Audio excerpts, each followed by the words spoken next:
3 lives ended in a single night.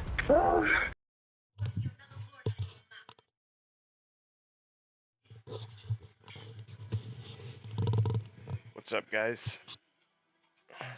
Hanging out today, chilling with Miss Kibbos, and reading some Berserk. Just got the new deluxe editions. Very nice, very nice. Very clean, very clean.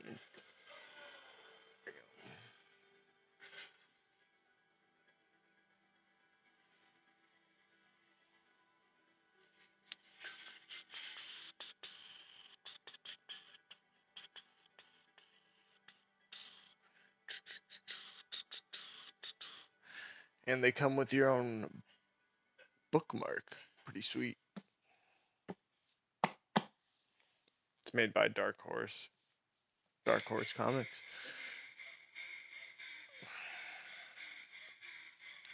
Pretty cool.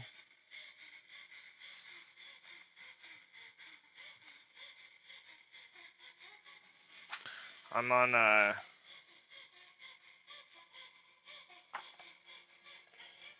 let me see what chapter I'm on real quick. Bro, I was streaming earlier and my YouTube video got flat, or yeah, whatever, copyright striked, I guess. I think it was because I had Berserk on in the background, maybe, I don't know.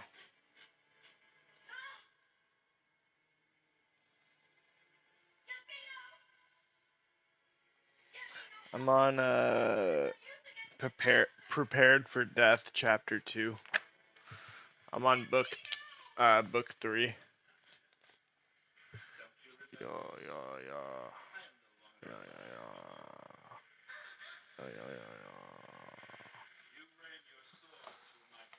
Yes, sir. It's a great book. It's a good read. It's the only manga I've ever bought. It's really good.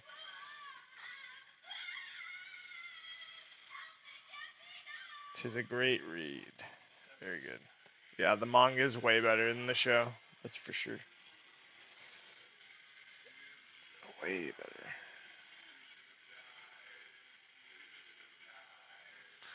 Alright, let's make sure we can get the Turkey-chan on here. Turkey-chan. I wanna be Turkey-chan. Turkey-chan. I wanna be Turkey-chan. Baby turkey, you know I love you. My sweet little loin chop. My sweet little baby don't chop. My sweet little baby don't chop. Meow, meow, meow. Sweet little baby don't chop. Meow, meow, meow. Meow, meow, meow. Meow, meow, meow, meow, meow. Oh my goodness, you're so soft and so cute. Alright guys, we're gonna start our first video.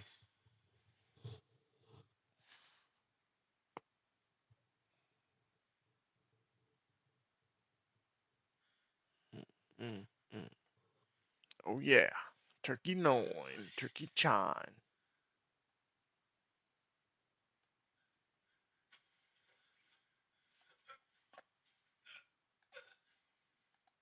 Please send someone, please. I want to kill my family. Someone took your family? Somebody killed my came home, my family's dead. And the killer wasn't a stranger. He knew all 3 of them longer than he knew me. He was family. Some people that say that you might have had something to do with it. I don't have anything to do with my own cousin. They had laughed together. They had traveled together. They even shared the same roof. But behind closed doors, something was brewing. Something no one saw coming. He's like, I've killed 3 people. You don't think I'll kill you too? If you ever call me you betray again, I'm going to kill you. Today, we unravel the story of a betrayal so deep, it shattered an entire town.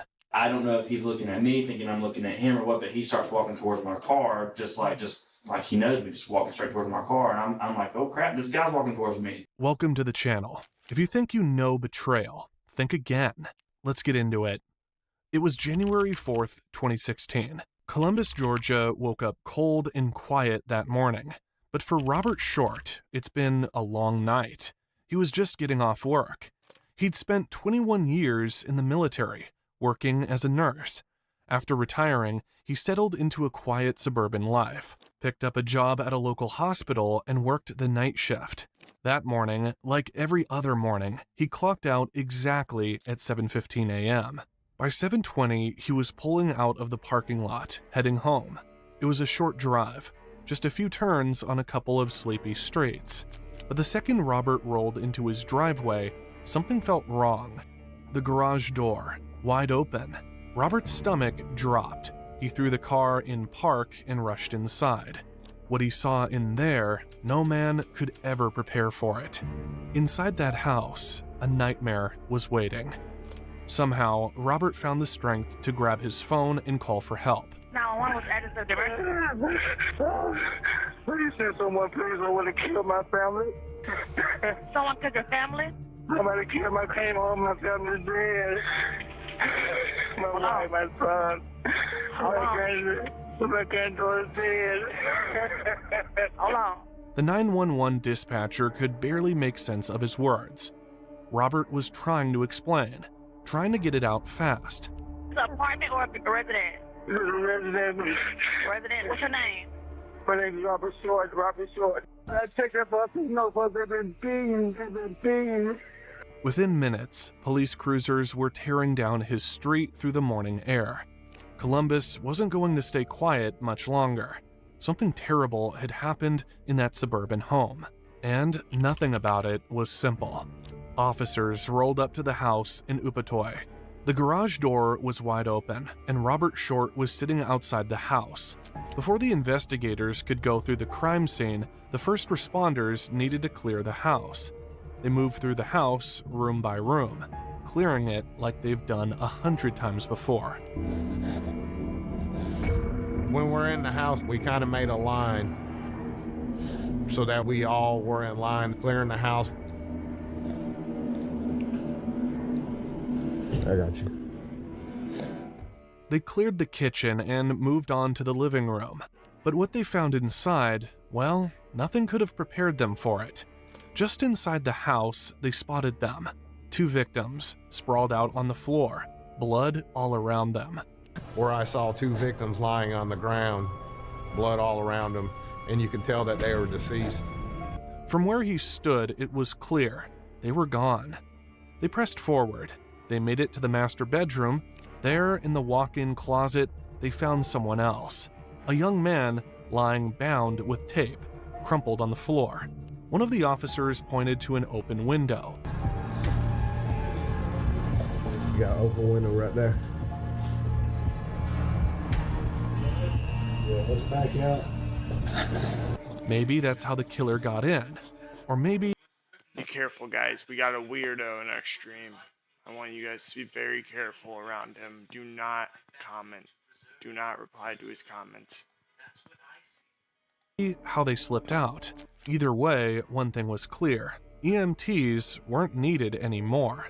This wasn't a rescue mission. It was a crime scene now. First responders also noticed that the front door was locked from the inside.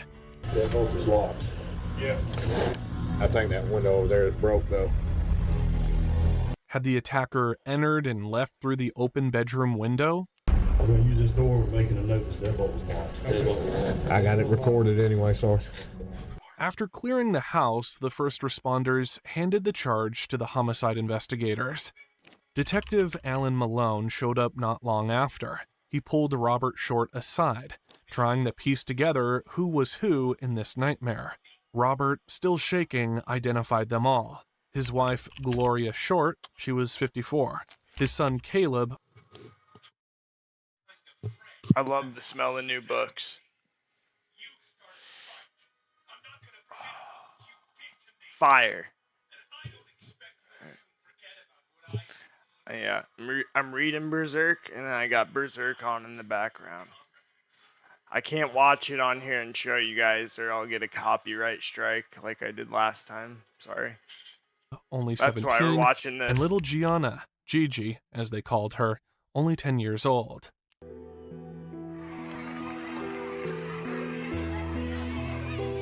3 generations wiped out.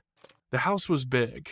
It was going to take a long time to gather everything the investigators needed, but the signs were already loud and clear. This wasn't just a robbery gone wrong. It felt personal. Gloria's body was found down the hallway. Gigi was lying in the living room. It was hard to look at her. The officers noticed she was wrapped up in blue painter's tape and duct tape, like someone had gone out of their way to silence her. Next to her, a 20-pound dumbbell, slick with blood. They figured the killer had used it on her. Brutal, especially for a little girl.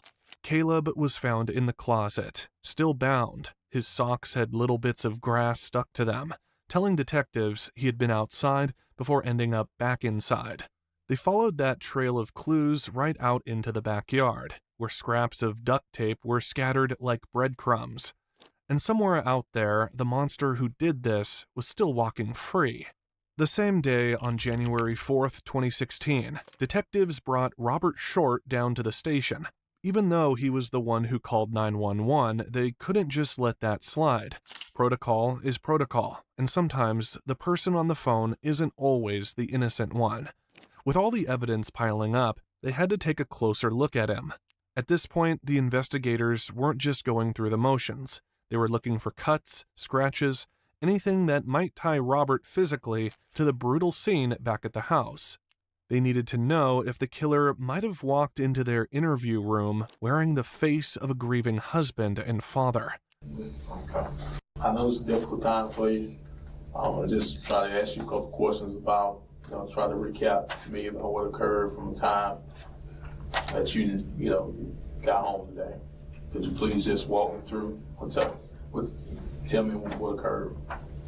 Robert's voice was shaky but steady enough to paint the picture. Every word he said, every pause he took, the detectives were listening hard, trying to figure out if grief was the only thing in his voice, or if guilt was hiding somewhere underneath it. I was driving to the house and I saw the garage door up. The car was on. At first I thought my wife had went to a hair salon, but then I saw my other car. It's in the driveway. It was gone. What car is that? 2004 GMC Envoy. What color is it? It's green. We had been driving it for a while because the brakes are bad. And my wife been driving a Volkswagen Beetle, which was in the garage, and it was gone. What year is that Volkswagen? It's 2014. What color is it? It's silver. The detective wanted him to tell it like it just happened, like he was still standing there in the driveway. The garage was open, the attic door was hanging down, lights on in the attic. And I knew then something was wrong because my wife's haircut was outside and where the car was supposed to be parked, and I saw some blood, some arrows from the attic, bow arrows was laying there by the door. I know something was wrong, so because nobody go up in the attic but me. And the door was open, the back door was open. The back door was open? It was open, yeah. And when you say the back door, what door are you talking about? When you go through the garage, the door goes to the kitchen. The garage door? Garage door. Okay. The garage door was open up, but the door to the house. Okay. Back door, the side door. Okay. So it was wide open when you got there? It was open, it was ajar. Every little detail Robert shared, the detectives locked it away. Open doors, missing car, blood by the attic. It wasn't just a story they were hearing. It was a timeline, and they needed to find out if it was the truth or a carefully rehearsed lie. So I went in. My wife was laying in the hallway, face down. And stuff was scattered everywhere. And I checked the pulse, and no pulse. Now, when you say you check the pulse, where do you check a pulse at? Carotid order. And I saw my granddaughter laying in the living room, face up, and I checked her pulse, and she was cold. And I started running through the house looking for my son, calling his name. Tell me why. Tell me what you said. Don't know why. Don't know why. Don't know why. Too late.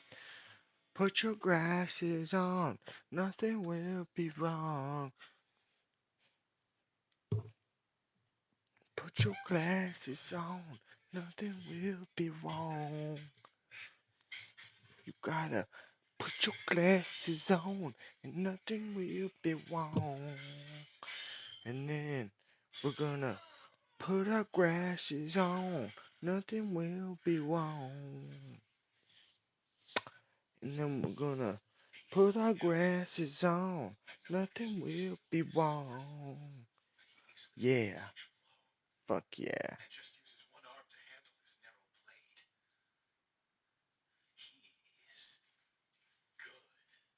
So tell me why, tell me why, tell me what you say, tell me why, tell me why. It's too late, it's too late, yeah. My favorite song. Alright, time to get this Berserk read, huh?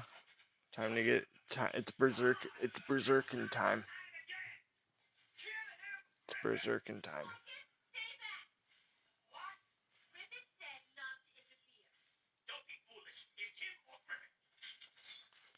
It's straight up Berserking time, but I gotta see how that looks on my camera for Berserking time.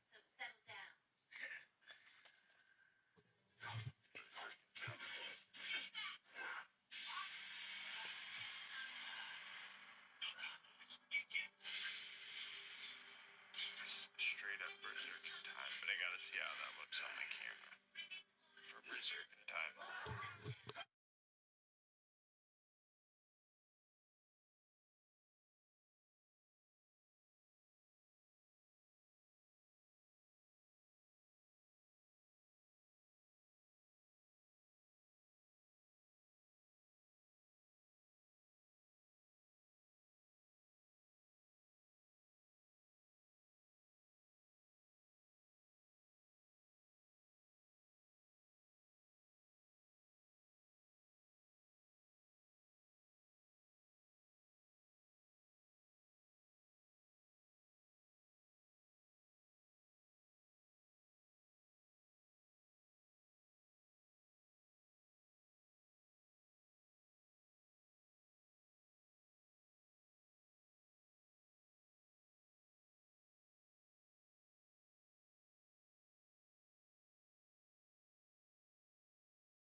Now this is the third book of Berserk.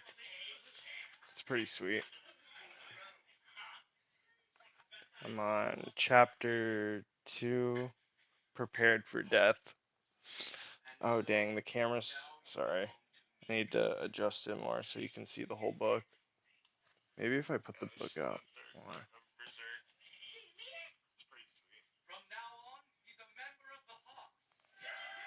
I need to adjust it so you can see the whole book, sorry. Here, let me move my camera better. Adjust it more so. Here, maybe. Need to find a good spot to put it. Maybe like right here. Do this. See if I can clip it there. Boom, bam, boom.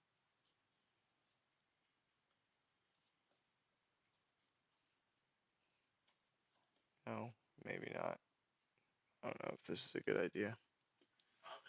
We'll do this.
Damn, I'm trying to find the chapter I was on. Oh, there we are.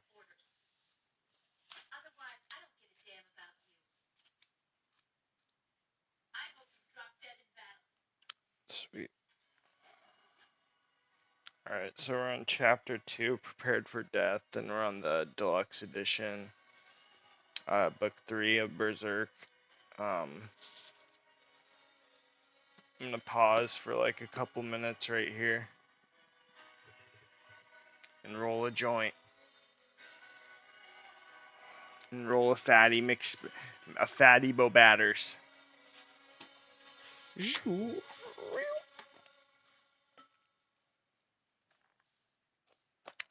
such a nice book. I love it.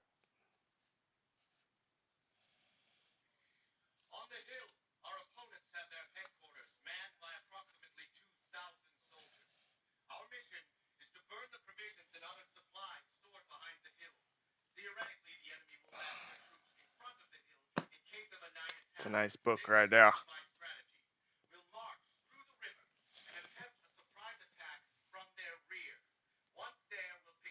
It's a good looking book right there.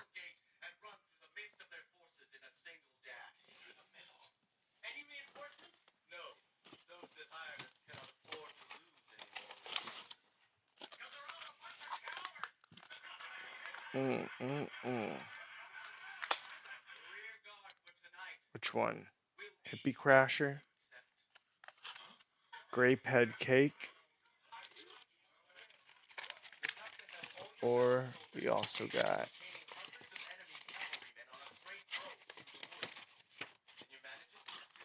let's see here. Zach's Pie. And Animal Tsunami. I feel like I just pulled that one out, didn't I?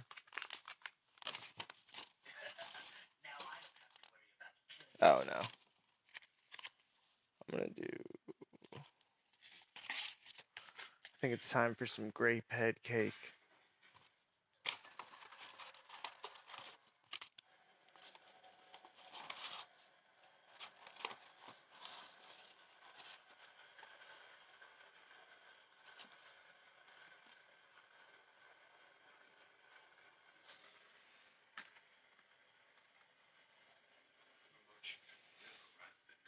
and then we'll continue this book.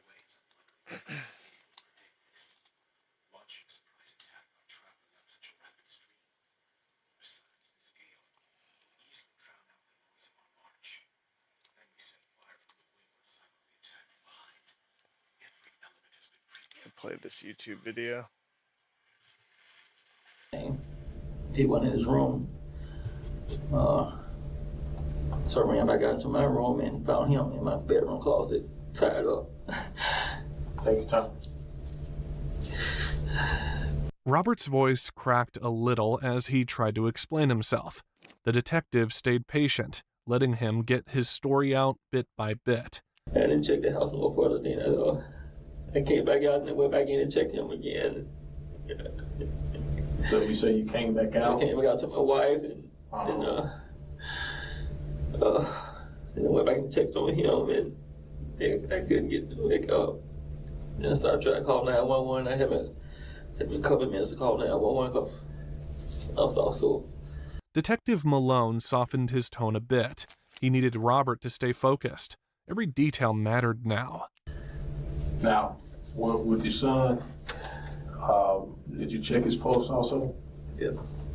Okay. And you mentioned that your granddaughter, you checked her pulse? Yeah. His answers were short, almost mechanical, like he was stuck replaying the nightmare over and over in his head. Detective Malone moved carefully now, giving Robert a little space. He knew he was grieving, but he also knew he couldn't afford to overlook anything. Robert came in for a follow-up interview the next day. He looked more composed this time. He sat down, folded his hands, and started going over everything again. Same timeline, same routine. So I understand on that particular day what occurred from the time you got up, left the house, went to work, so on and so on, came back home from the following day before to now. The time I got up, I don't get up I get up at 5:40. When I work at night, I'm up most of the morning and I go to sleep around noon, so and I get up at 5:40. Yes, and I go get up and go straight to work. So I get up at 5:40 and all I do is get dressed and go straight to work. Mm-hmm. And that's what I did. I got up and got dressed. When I get up, I didn't see Kate. I get Kate was in his room. It's always no pain games or something, but I did see and I saw Shamika, her mother, and my wife. It's all in the living room. Just to clarify, what day are you referring to? What particular day? It's January the what? It would be the 3rd, Sunday. Okay. So I worked Saturday night and I worked Sunday. Sunday night was my last night. I just went to work. That's what I normally do. It takes me 20, 25 minutes to get to work in some traffic. And I was there, worked from 7 to 7, worked all night, and we were there till change the shift between 6:45 and 7:15. We didn't really have any patient in ICU where I worked at, so I helped me on the other floors. But no change of shift. Sometimes we just hang out and socialize a bit, talk about different things with the oncoming shift, which is what we did. I know I think I looked at the clock, it was like 7:20, and also me and Mary, the person who worked that night, we walked out the parking lot together and drove home. When I got home, going through the driveway, I noticed the garage door was open, and both the cars were gone. Inside the house, it was even worse. All 3 of them were dead. He didn't stick around. He panicked, ran through the garage, and called 911 from outside. At this point in the interview, Detective Malone started pushing a little, trying to pull at the edges of what Robert remembered, or maybe what he hadn't noticed the first time. The attic door was hanging down, open, and like the light was on it. And some arrows were laying out in the garage. I'm looking in the attic. My wife's cat was laying in the middle of the garage. And when I started walking up there, I thought I knew something was wrong right away when the gold car's gone in. And I saw a cat laying down there, and a blood spot rushed in there. And I found her in the hallway. And I started calling her name, and she was on her face. She was face down. And I checked her, and she wasn't responding at all. Can you clarify what you mean when you checked it? Just I shook her, and I tried to check her pulse, and she was laying down. And I left my fucking juice in the freezer. I'll be right back. Holy shit, dude. she was cold. And I saw right away. I saw to check her, and she was faced up, and she was cold too. And checked her pulse right there. Go right her pulse, and I couldn't feel nothing. And I started screaming and yelling for Caleb. I ran back to his bedroom. He wasn't in there. And I ran back, I come back through the house. I ran back over again, went into our bedroom. And I saw Caleb, the closet door was open. I walked in the closet, saw him laying there. And I checked his pulse. And he wasn't. I was sort of like hysterical at that time. I ran back to Caleb and started yelling his name, and I had my phone. I started calling 911. And I was shaking so hard, it took me a couple times to get through it. Outside calling, and then go back in the house. You say you went outside. What door did you go out of? I got the back door, garage door. Okay. Meanwhile, I was calling people. I tried to call Shamika first, and she wasn't answering at first. Yes, she never did answer. And I called my brother. And that's about it. The police came. Did at any time did you look around the residence, check in other rooms, see if anything was missing? No, I didn't go back in the house. You didn't go back in the house? No, I wouldn't know if anything was missing or not. I wasn't concerned with anything missing at the time. I was concerned right now. Anything stand out to you that seemed out of the ordinary? Out of place? Like anything was moved or disturbed? I just recall a lot of stuff on the floor. I can't recall what it was. Something I can't remember what the ceramic bowl. It was like a round color bowl. That's one thing I can recall, but there's more than that on the floor. There was all this stuff scattered on the floor. Where is that bowl normally located at that you're referring to? Normally located in the pantry. It shouldn't have been out like that. Then Detective Malone changed the questions again, this time toward weightlifting gear. Did you own any weightlifting equipment?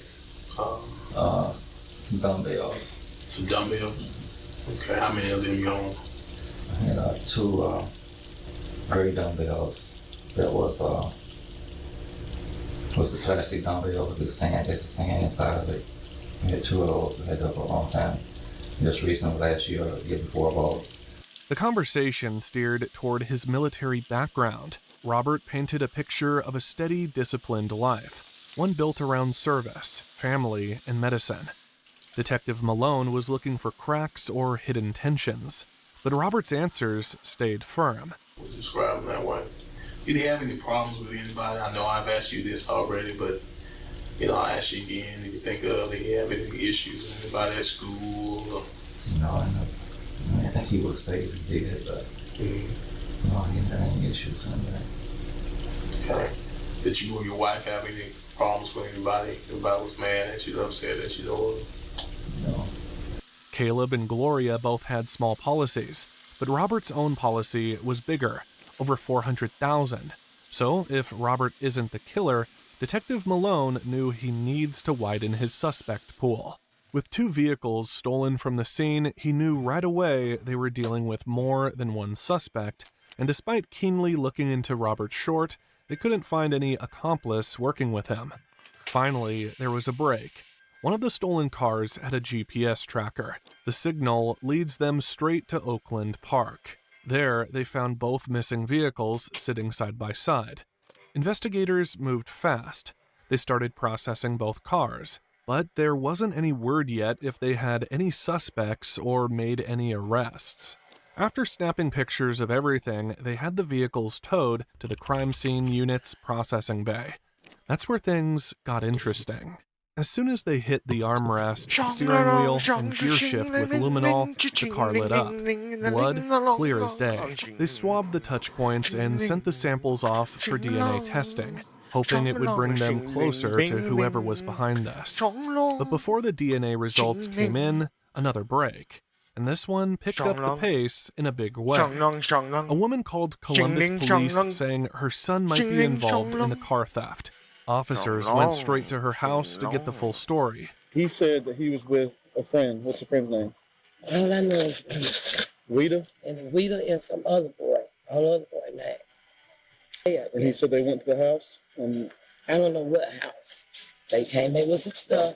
Where's the stuff? That boy came back driving the car, my child did. okay. Whatever they find the open part. After talking with her, police brought in her son, Raheem Gibson, for questioning. He didn't seem to know much, or at least he acted like he didn't. Before diving deeper, officers needed some basic information from Raheem. After getting the basics, the conversation moved to Raheem's day-to-day life. How long you guys been dating? About a year. A year? Okay. You have any kids? One. It's a handful, isn't it? Okay. You working anywhere? No. Okay. What do you do all day? Being daddy? Yeah. Okay. At that point, the detective read Raheem his rights before moving any further. The officer wanted to know what Raheem's inner circle really was. What about your friends? Who you normally hang out with? This one named Javarsier. Javarsier, that's your closest friend? Is that his real name, or that's just what you call him? That's his real name. The real name? Okay. And who's Rita? Javarsier. Javarsier is Rita. Okay. Investigators were still piecing it all together, but they knew who Javarsier Tapley was. In fact, he had already sat down for an interview after the murders. At the time, Javarsier came off like any concerned relative, giving them the impression that his cousin Caleb was just a regular sweet kid. Tell me about Caleb. Who is he to you, first of all? My cousin. What type of kid was Caleb? Caleb, now, his mouth can be a little, but Caleb was the sweetest kid you'll ever meet, sir. The sweetest kid. Okay, he was real sweet. He'll never harm anybody else. Of course, you know, everybody talk a little smack every now and then. I do it myself. I'm pretty sure you do it from time to time, but any other than that, Caleb didn't have no problems with anybody, not that I know of. But with Raheem Gibson now talking, the pieces were starting to look very different. Basically, I was his only kind of brother figure in his life. Right. And he was kind of only mine because me and him used to go on vacations and I went out there with stuff like that. They were tight. It all made sense to Detective Malone at the time. Nothing about it threw up any red flags. Still, there was a part that stuck. A small thing. Like I was telling him, I didn't know too much about Caleb's social life. All I knew is when I come out there, it would just Tell be me why. me, him, and his friend. Don't know why. Don't know why. Don't want you. Tell me why. Tell me what you said. I don't know why. Don't know why. It's too late. You gotta put your glasses on and nothing will be wrong. You gotta put your glasses on. Nothing will be wrong.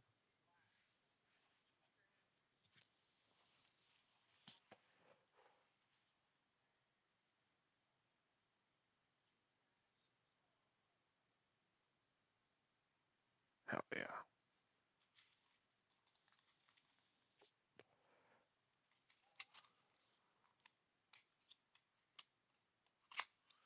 Did you guys make sure to put your grasses on today? Make sure to put your grasses on so nothing would be wrong.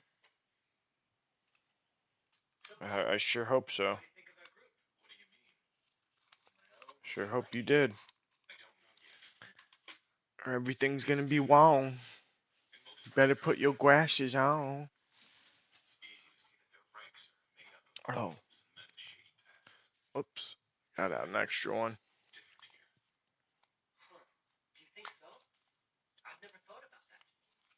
You want to see the goods? Alright, you asked for it.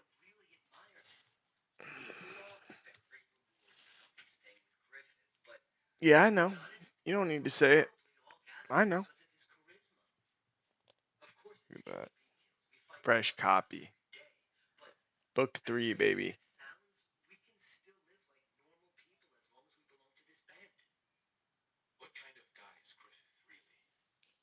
Pretty sweet, huh? Maybe I'll give you guys a little sneak peek, huh?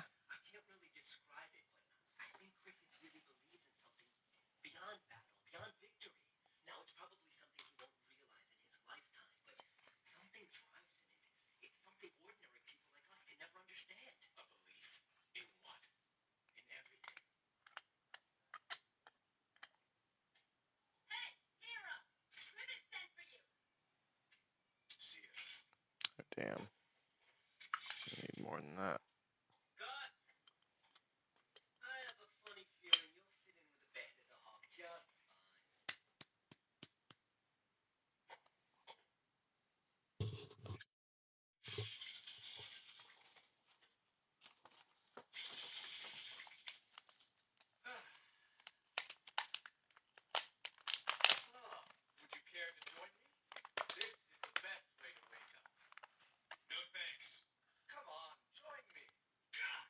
So no thanks, I'm not gay.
This is that medical from my medical dispensary.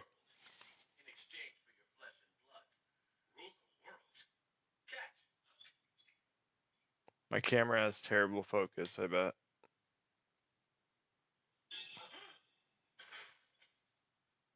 Sorry about that.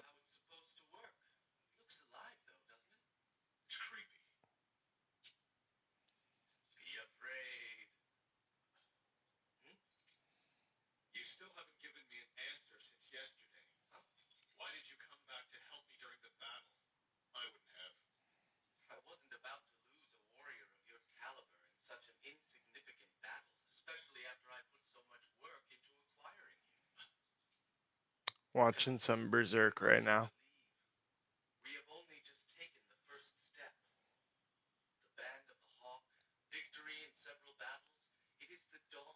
Just taking a quick little break.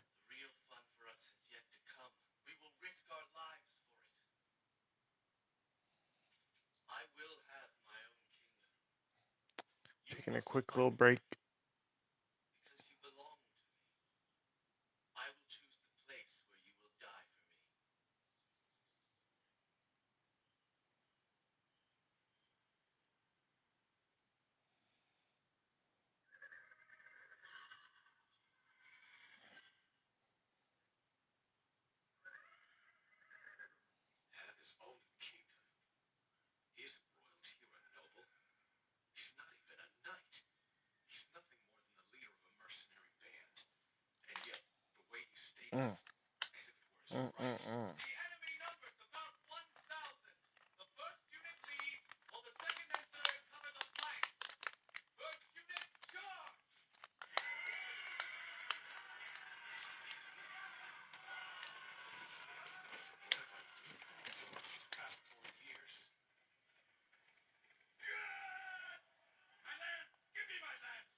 Ooh. God damn.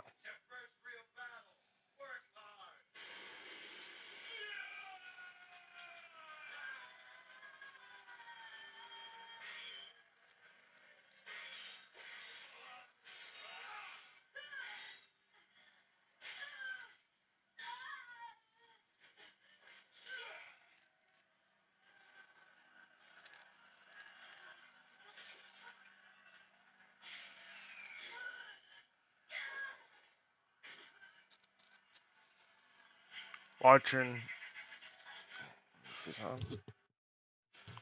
Watching Berserk right now. Here.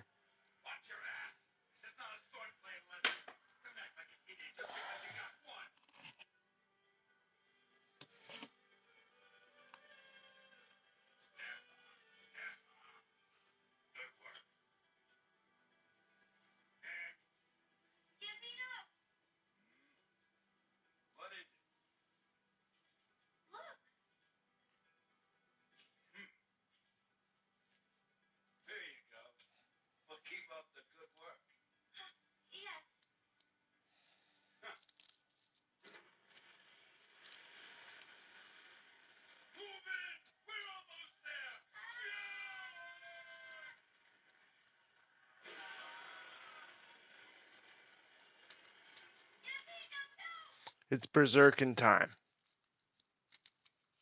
It's Berserkin time.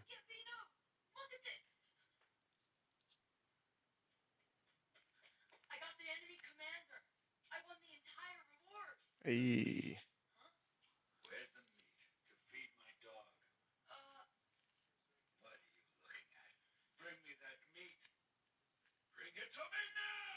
Damn.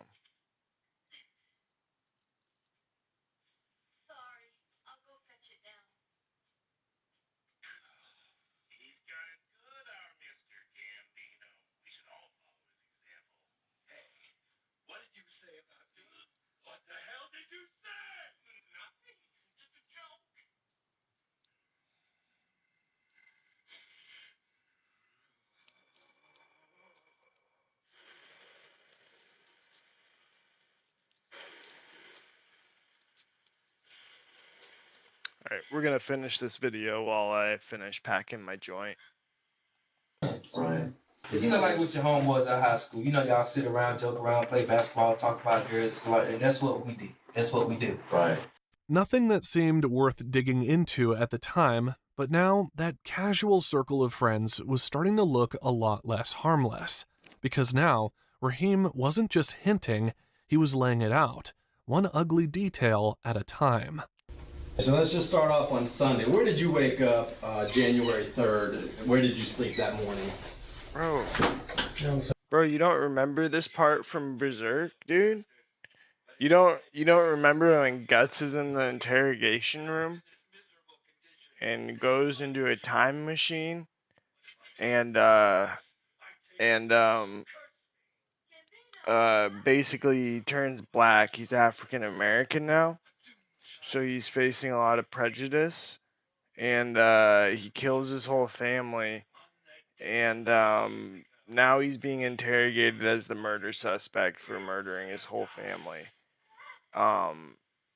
Yeah, that's basically Berserkin Time, a spin-off magazine by Kentaro Miura. This is my favorite anime right here, boys. I'm just kidding.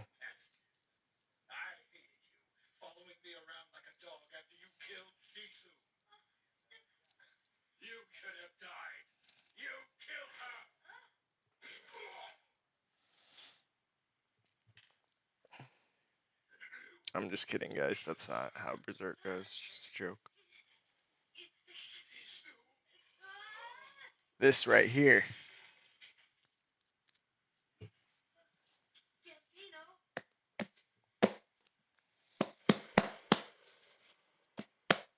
The pride and joy right here. It's the deluxe edition right here. Shit's fire. It's very good.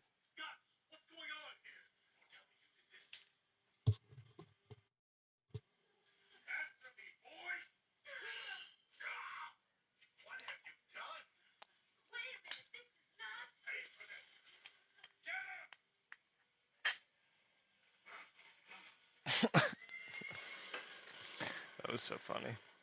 Oh shit.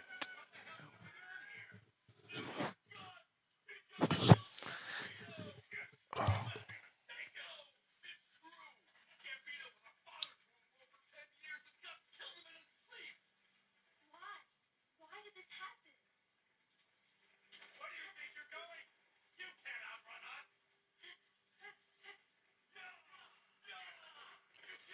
Yeah, my video got flagged, so I had to take off Berserk on the OBS labs, like streaming it how I am now. I just put it on the TV behind me. And we got this very, very nice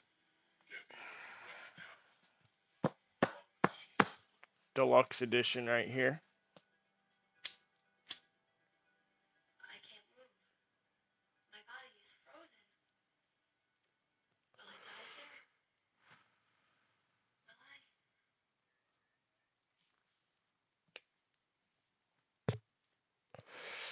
We'll read a lot of that tonight.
To my house. Okay.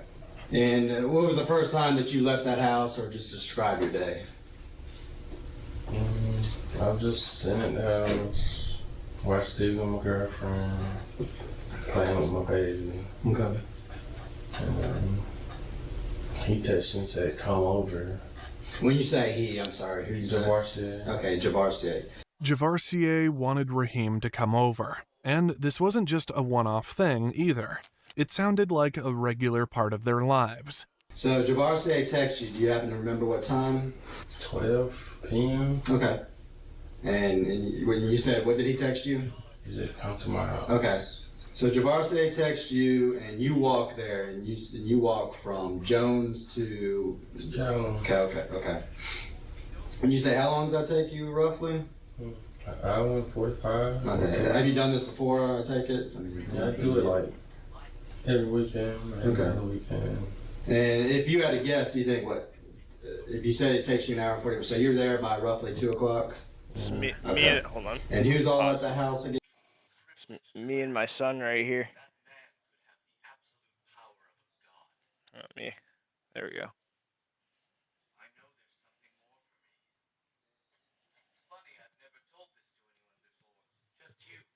It's a graduation picture right here. Does it look good? Is it a nice picture? It's me and my son.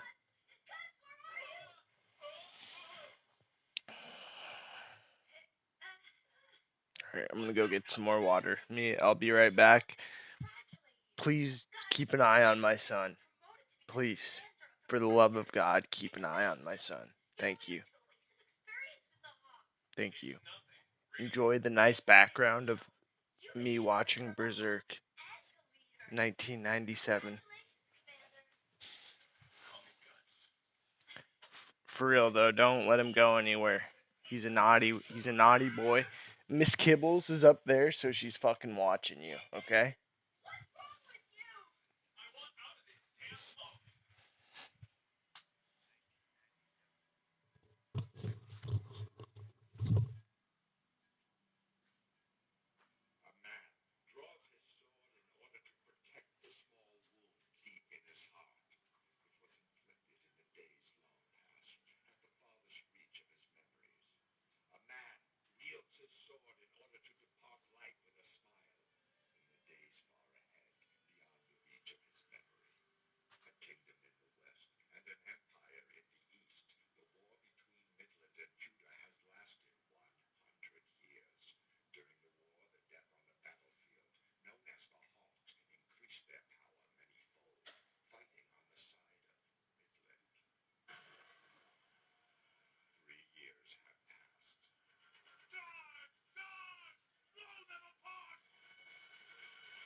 I appreciate you keeping an eye on my son while I was over there getting a little water. You heard? Thank you.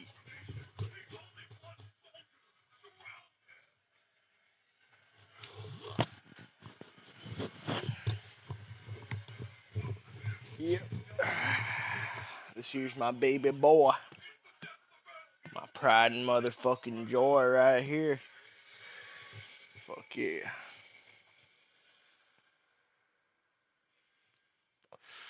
Hell yeah. I was just thinking about fucking the time I almost went fucking pro in high school, you know what I'm saying? Fucking sick as fuck. Yeah, those were fucking that was fucking sick as fuck. Hell yeah. Hell yeah.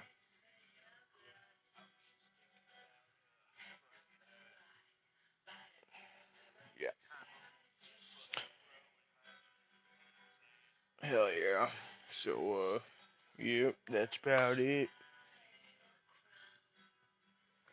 Almost went fucking pro in high school and it was pretty fucking sick.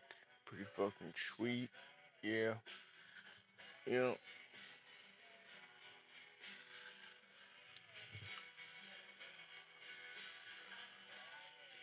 I remember yep, pretty fucking cool.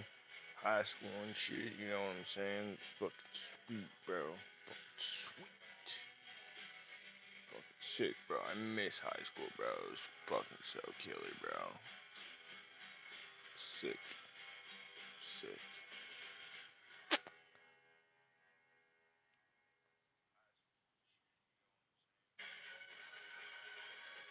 Dude, high school is just so fucking sweet, bro. Don't even get me started, man. High school is just so cool, bro. Yeah, I remember when I almost went pro in high school. Yep. Yep. Varsity on the football team and shit, bro. Yeah, high school was fucking so sick, bro. It's fucking sick as fuck, dude. I was like the toughest kid at my school and shit, dude. Yeah. You couldn't even fuck with me, bro. That's how fucking sweet I was, bro. That's how fucking strong I was, bro. When I would walk around high school, bro, they would call me the strongest. Yeah. Yep. You know, like go to Sachiro. Yeah. That's basically me. That was basically me in high school. Fucking like walking around super strong and shit with like the six eyes. Yeah. Gojiro Satoru. Yep, that was me. It's pretty fucking sweet in high school, bro. And then I almost went fucking varsity. Yep, almost varsity football or whatever. Yeah, I was fucking like captain and shit. Yeah. And then I almost went pro and got drafted to the NFL and shit. And then started fucking yeah, just got mixed up, started smoking crack and smoking too much fent, and then yeah, everything went down the drain. But yeah, high school is pretty fucking sick. Other than that, it's pretty sweet.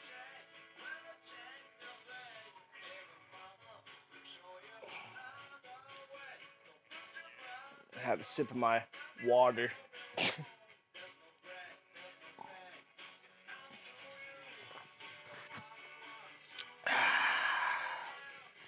Hell yeah.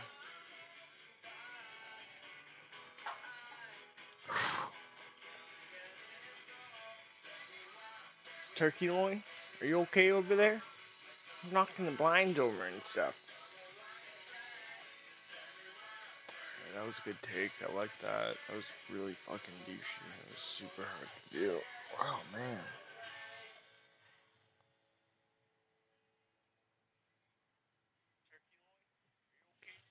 Anyways.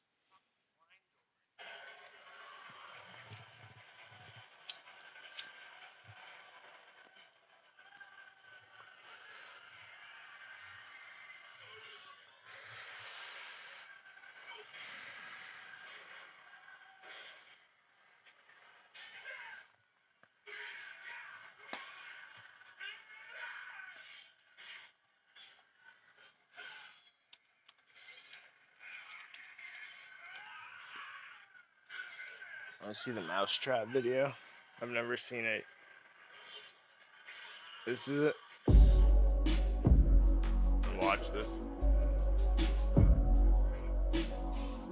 See if it's approved.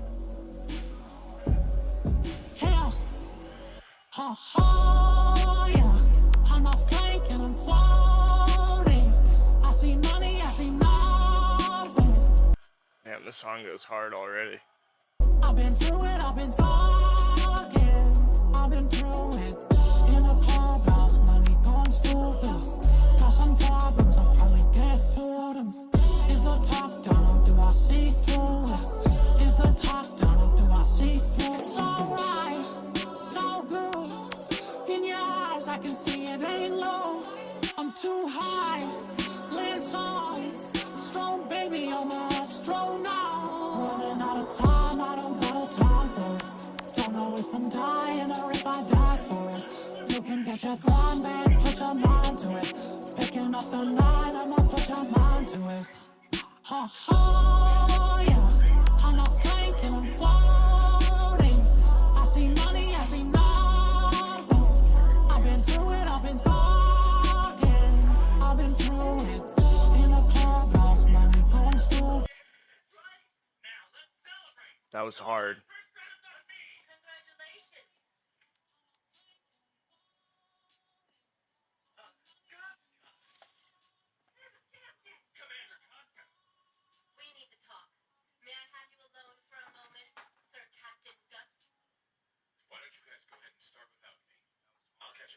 Kingdom for a Heart is such a subtle but powerful line. I didn't even hear that line yet. I think that's way further in the video. I want to hear that. Got some problems, I'll probably get through them. Is the top down or do I see through it? Is the top down or do I see through it? It's making up on something, got me feeling so nostalgic. Kingdom for a heart, I'ma play that shit regardless. Oh, he just said that shit. Just like I was asking about. I mean to slow down if the drugs and my artist. I know it break a heart, but I'ma do that shit regardless. My take on my bitch, I keep her nitty with me. I'm in love, but these drugs got some feelings for me. Used to thirst in them up, don't be kidding with me. I miss Goofy, that's my dog, he's still getting to it. Ooh. Ha ha, yeah. I'm not flanking, I'm floating. I see money, I see nothing. I've been through it, I've been talking. Okay, we have premium. We might as well use it. Money going stupid. Got some problems, I'll probably get through them. Is the top down or do I see through it? Is the top down or do I see through it? Hard.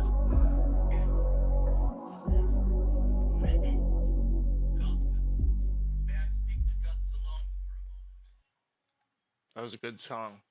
That was a nice song.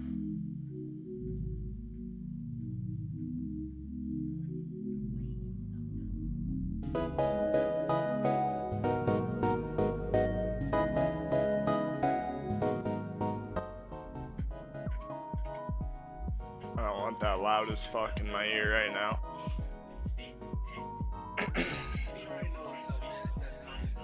Shit's loud as shit.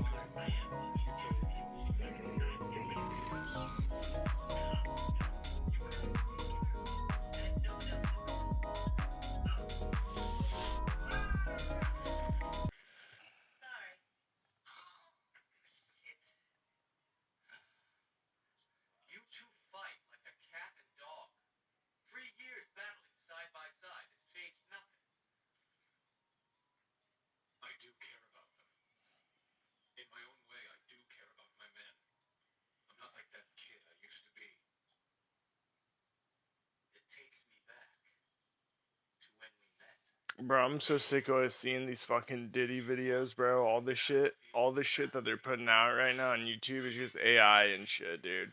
And I don't even know if the dude talking about anything is even telling the truth. I'm good. I'm not even gonna watch that stuff until I see some real goddamn facts.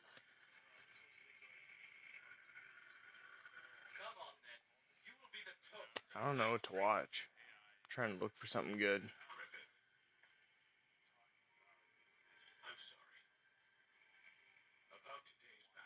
Oh, this anime has the smoothest fights I've ever seen. The fights in this anime goes mega hard. Lupin the Third, Goemon's Blood Spray. Don't know if I'm saying that name right. As far as I know, I could be completely fucking Wait, butchering it, but it is Lupin the most definitely Third. not Lupin. So I'm just gonna go with Isn't that a Lupin, different kind of fucking? like what the That's, characters are I'm pretty saying. sure But that's a I different first saw anime. a clip of a fight scene from this anime, and something about it just looks so clean and smooth and satisfying, so I had to watch the show. However, when I looked up the anime, an unholy amount of episodes just popped right up. It was like a jump scare, so my balls shriveled a little, I was shaken up. But luckily, this scene came from a movie, so I just watched that and had to share the amazing fights with the people. So we're first introduced to this guy named Hawk, and a girl tells him that the owner has given him a new job. So he takes off on his bike, and if you pause a little here and take a quick look at his surroundings, it really makes you wonder. Where the fuck are they? Garden of Eden? Is the owner Jesus Christ? I mean, why does the place seem so peaceful? And is that the gate to the mortal realm? So many questions. Then we're taken to a casino ship where we're introduced to Goemon, the guy who's going to be pulling some cool shit. He's going to be standing up against the fucking devil himself. He's a master of swordsmanship. Give this man 8 hours of sleep, and he'll pull a spinjutsu.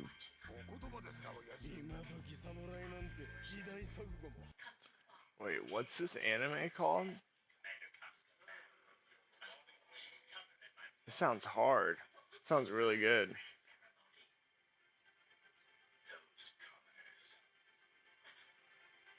Wait, what?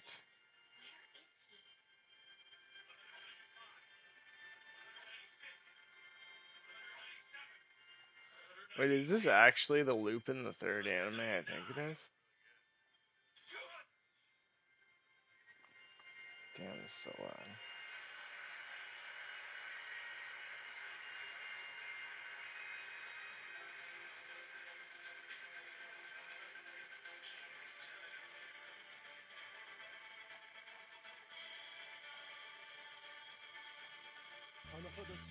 So the Psycho Brothers, which are these two dudes who look like they share a single brain cell, they aren't a fan of Goemon. They think samurai are some real old school dinosaur shit, cause nowadays, guns are very real. Which is true, I would say, surprisingly, that an M4 would reign supreme against a sword. However, it's really impressive that the statement is coming from these two, because later on, when they catch one of the dudes cheating in the casino, they brought him in, beat the guy up, and as the guy's gang comes in to rescue him, the brothers pull out metal sticks. And they're over here making fun of a guy for using a sword. Now that's like laughing at a guy for having a 3-inch great personality wiener while you have erectile dysfunction. Doesn't really make sense. So they start giving out free concussions, he jumps on 3 dudes and repeatedly bashes their heads. Now what in anime titties are the 3 dudes in the back doing? Yeah, that's right, 3. Don't think you can hide from me, mister on the left. Just because you can't see me doesn't mean I can't see you, buddy. I see your whole arm and leg. You're doing a very terrible job at hiding your shameful act. Did they forget they're also part of the entire fight? Did they accidentally go into spectator mode? Cause they're all just standing there, knife in hand, sniffing the shit in their pants, watching their friends' heads get cracked open. If I was one of the dudes getting my head split in two, and as I take a quick glimpse at my teammates and see them just fingering themselves, I would have called the timeout, got up, kill those guys myself. They had a clear opening, but yet they chose to sniff glue instead. So all of them gets taken out, but then one of the dudes got up and fires a bullet at the boss. And as soon as that bullet leaves the barrel, Goemon's eyes snapped open. He locks in, and for a fraction of a second it seemed as if time froze. He springs into action, does a spin, unsheaths his sword halfway, splits the bullet in half, and slices his gun right open. This is no ordinary man. He had time to sneak in a flip in that sequence when he was racing with a bullet. But don't let that distract you from this guy's godly shooting form over here. I mean, it's truly magnificent. Gun out between his cheeks, balancing on his head while on his tippy toes, kind of like he's going for a push-up with his neck. And he was still able to hit the boss. That's of course if Goemon didn't come in. And also he pulled the trigger while he was upside down. So the controls are inverted and he could have accidentally easily shot his own balls off, but he didn't. So this shooting form might just be as impressive, if not more impressive, than cutting through a bullet itself. Meanwhile, the guards outside get informed about the fight they had, and they're told to stay alert in case they send backup. And spoiler, They did not stay alert. Immediately, one of the dudes gets kidnapped, leaving behind a faint scream, and this guy just turned around like, oh fuck, my coworker's a wizard. I swear he was just here a few seconds ago. Then the place gets infiltrated and Turkey robbed by Nolan, what are you Lupin and doing? friend. And we meet Fujiko, an absolute boner riser, blessing to the eyeballs, love seeing her. And all of a sudden, the ship starts shaking so damn hard, so Goemon decides to step outside, look around the place, trying to find out what the fuck's going on. And that is when he runs into the devil himself. This man is just casually shopping the engine like, don't mind me, I'm just gonna blow up the entire fucking place and kill a bunch of people. And when the engine exploded, he made sure to stand right next to it to show his fire resistant. Meanwhile, these guys are trying to escort their boss, and suddenly the ship blows up right in his face. So the boss goes, oh fuck, I'm gonna need Goemon to save my ass over here. But like a jealous girlfriend hearing this, the brothers go, fine, Goemon can lick your fudge tunnel clean, you don't need us anyway, fuck you. Come on guys, let's go. But that's our boss. Yeah, I know, fuck. What is this anime called?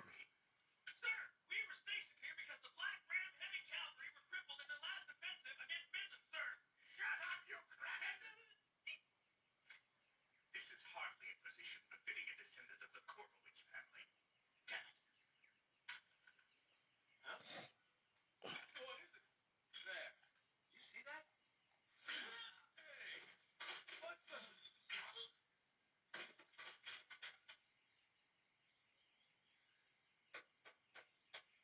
Commander Adon! Enemy raid! We're under attack! You spineless toad! Who would bother to attack such a remote supply base? What the hell?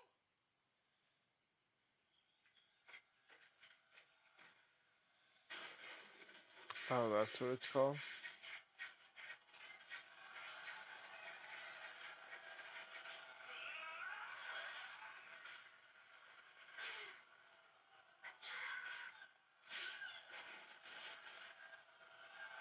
Fuck him. Oh, okay. What is even happening here? I thought these guys were supposed to be his most trusted members, and these two guys who were trying to help him earlier were so easily convinced to abandon him. They're just like, we're just gonna leave him here? Yeah. Okay. Dying for not equally glazing your members is crazy. And we see Lupin and friends getting into their getaway boat, while Goemon chases after the boogeyman. The two starts going at it for a bit until Goemon slices the roof off, causing the man to fall. And it's revealed that Hawk is after Lupin and friends, and he couldn't really care less about Goemon, so he just slaps his sword away, makes a run for it, takes one of the boats with him, jumps into the water, then he hops on it and just fucking cruise right off and never to be found again. I mean, who the fuck is this guy? That is some Jason Statham shit, absolute menace to society. Infiltrated the ship, don't know how he got there, he probably swam there or maybe even rode a shark, there's really no telling. I mean, this guy is quite literally built different. If he clocks into his shift 5 minutes late, he's not late, the shift is simply early. Now after the situation has calmed down, a cop by the name of Zenigata shows up looking for Hawk, and he calls him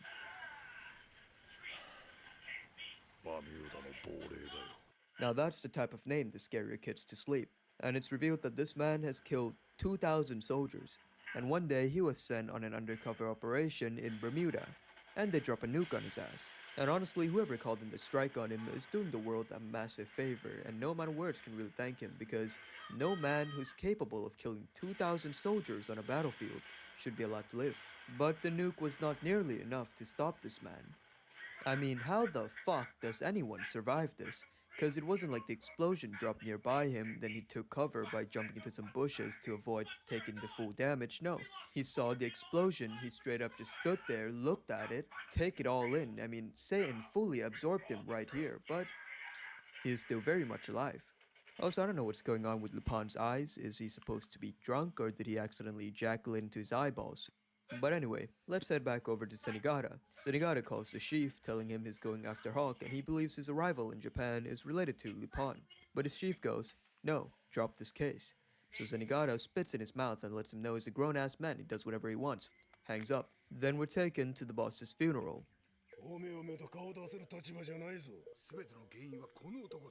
So the asshole brother smeared shit all over Goemon's face and frames him for the boss's death, saying he abandoned his position. And the son who took over fully believes him, so he's on some next level stupid. What happened? How did my father die in the fire? Yes, sir, we're all very heartbroken about this entire situation. He went out screaming and crying for help, but there was really nothing we could do to save him right there.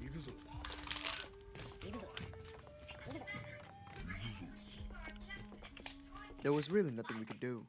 However, Goemon, sir, he was with him the Damn. entire time, but when he found out that you can't stop fire with swords, he ran away, uninjured, leaving the boss behind. Goemon, you one big fucking vagina. Wait, but where were you guys? Aren't you guys supposed to be by his side as well, and all of you also came out uninjured?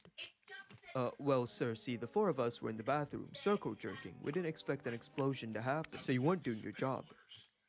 Well, I wouldn't say that. If you put it that way, it sounds very unprofessional and terrible. Yes, we did not do our job. Alright, kill Goemon. So the son gives Goemon 3 days to avenge his father, otherwise they'll kill him.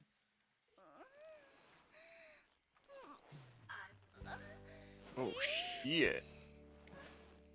Wow. Came here to witness some hard-ass fight scenes, but now I'm also hard.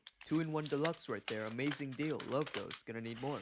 But the back rub session was cut short by Hawk flying through the window, and with us knowing what Hawk could do, he most likely didn't even use a ramp to have the bike go that high. He probably just looked at the bike, told it to fly, and that's how he got through the window. So seeing this, Jigen pulls out his gun and starts firing at him, but Hawk deflects the bullets, damn near killing Lupin and Fujiko, so he goes, damn, fuck me, this guy deflects bullets. I should probably shoot more at him. Thus, shooting more at him, he did. So he starts getting hit by his own bullets, and Fujiko got the right idea. Once she saw those bullets coming at her and in the next scene, she's out of there. Got her shoes on and everything, she's piecing the fuck out. But she does wear heels, so she's slower than snails having sex and made it to the car last. Also, the animators did not miss on the jiggle physics, shout out to them. Then they go on a high-speed chase and wow. Yep. Hawk does not believe in obstacles, he just jumps over everything in his path, he doesn't care too much. Then a tree falls onto the street, causing Hawk to tumble his way out of his mechanically enhanced jelly bike. Yeah, Jigen is so drunk, it's not even funny. Did we not listen to the same story about him surviving the devil's diarrhea in Bermuda? What the fuck do you mean he can't survive a wipeout like that? He just tumbled a little, as a matter of fact, he might just get stronger from it. But luckily, Goemon is here to fight him, and in the blink of an eye, he unsheaths his sword and with all his strength, fueled by revenge, he goes straight for the neck. But the situation went to shit real quick when Hawk grabbed it with the tip of his fingers and had a smile on his face. Hawk proceeds to smash his sword guard and slaps him away. But Senigata comes in, interrupts the entire situation, and arrests Hawk because he's not allowed to be in Japan. And surprisingly, the man just unequipped his weapons, got on his knees without a fight, and went into hibernation. So, you know, that's really nice of him to do all that. However, the situation is a little bit too suspicious. If I'm Senigata over here, I'd walk up to the guy, shoot both his kneecaps, and when asked what happened, I'll simply say, he resisted. So they locked the guy up, and I'm pretty sure the only reason why Hawk decided to get arrested was because he's feeling sleepy. He didn't get in his 8 hours, he's probably jet lagged from the swim from America to Japan, you know, and finding a hotel is a hassle, so he just went to jail. So after the polar bear has gotten its rest, it's time to leave. Yep, that guy won't be coming to work tomorrow, that's for sure. He even shifted his weight to the guy's head to make sure he doesn't get home to see his family today. Or ever, to be honest. I mean, yep, no, he's 100% dead. Yep, that's about as dead gets. So Hawk kills a bunch of dudes, walks out the place, and he hops on a bike. Now, if there's one thing I learned while watching this entire show is that Hawk love bikes. They go together like junk food and heart disease. So the police department starts going after him, but he slashes a truck's tire, blocking them off, which honestly is a pretty asshole move cause the driver probably gets paid in dog treats and he just had to make his day worse by slashing his tire and now he gotta deal with all this shit, so you know, that's pretty fucked up. But then Zenigata drifts into the scene, barely misses Hawk, but he's not done. He starts shooting at him, no eyes on the road, shoots 2 warning shots and hits his tire with the third. A generational performance coming from Zenigata over here, absolute madman. Okay, this fall had no reason to be that funny. It all just looked so goofy cause they made it look so normal, so nonchalant. No music, no intense sound effects, no nothing really, just car noises in the background and this American man and his red shirt on a motorbike just fucking swerve left and goes, oh shit, and just fucking flies over the fence. Absolutely amazing, honestly. Okay, and he just lies there and then he gets up like nothing happened, like, oh, fuck. Well, another fall. Not quite as high as last time, but, we'll take it. Gotta adjust my shoulder a little and we're good to go. Meanwhile, Goemon is dealing with severe trauma. He's been having nightmares about this crazy Dave guy every single night. Every time he closes his eyes, it haunts him, like a shadow, never leaving his side. Oh yeah, no, don't worry about the Megalodon in the back. He's a great guy. He's a friend. Yeah, he supplies him with cocaine sometimes. Real nice guy. So Goemon continues his training and fights his demons while surrounded by fire. Don't know exactly how this helps, but hey, who am I to judge? I'm just an ordinary guy who enjoys anime and shits twice a day. What would I know about training to fight against an unstoppable man-slaughtering machine? Oh, okay, Waterfall is a classic. I've seen this one many times. Nothing really surprising here. Oh, wow, okay. A whole ass tree trunk coming with it does seem a little extreme, though. Oh, he's gonna slice it. Okay, nice.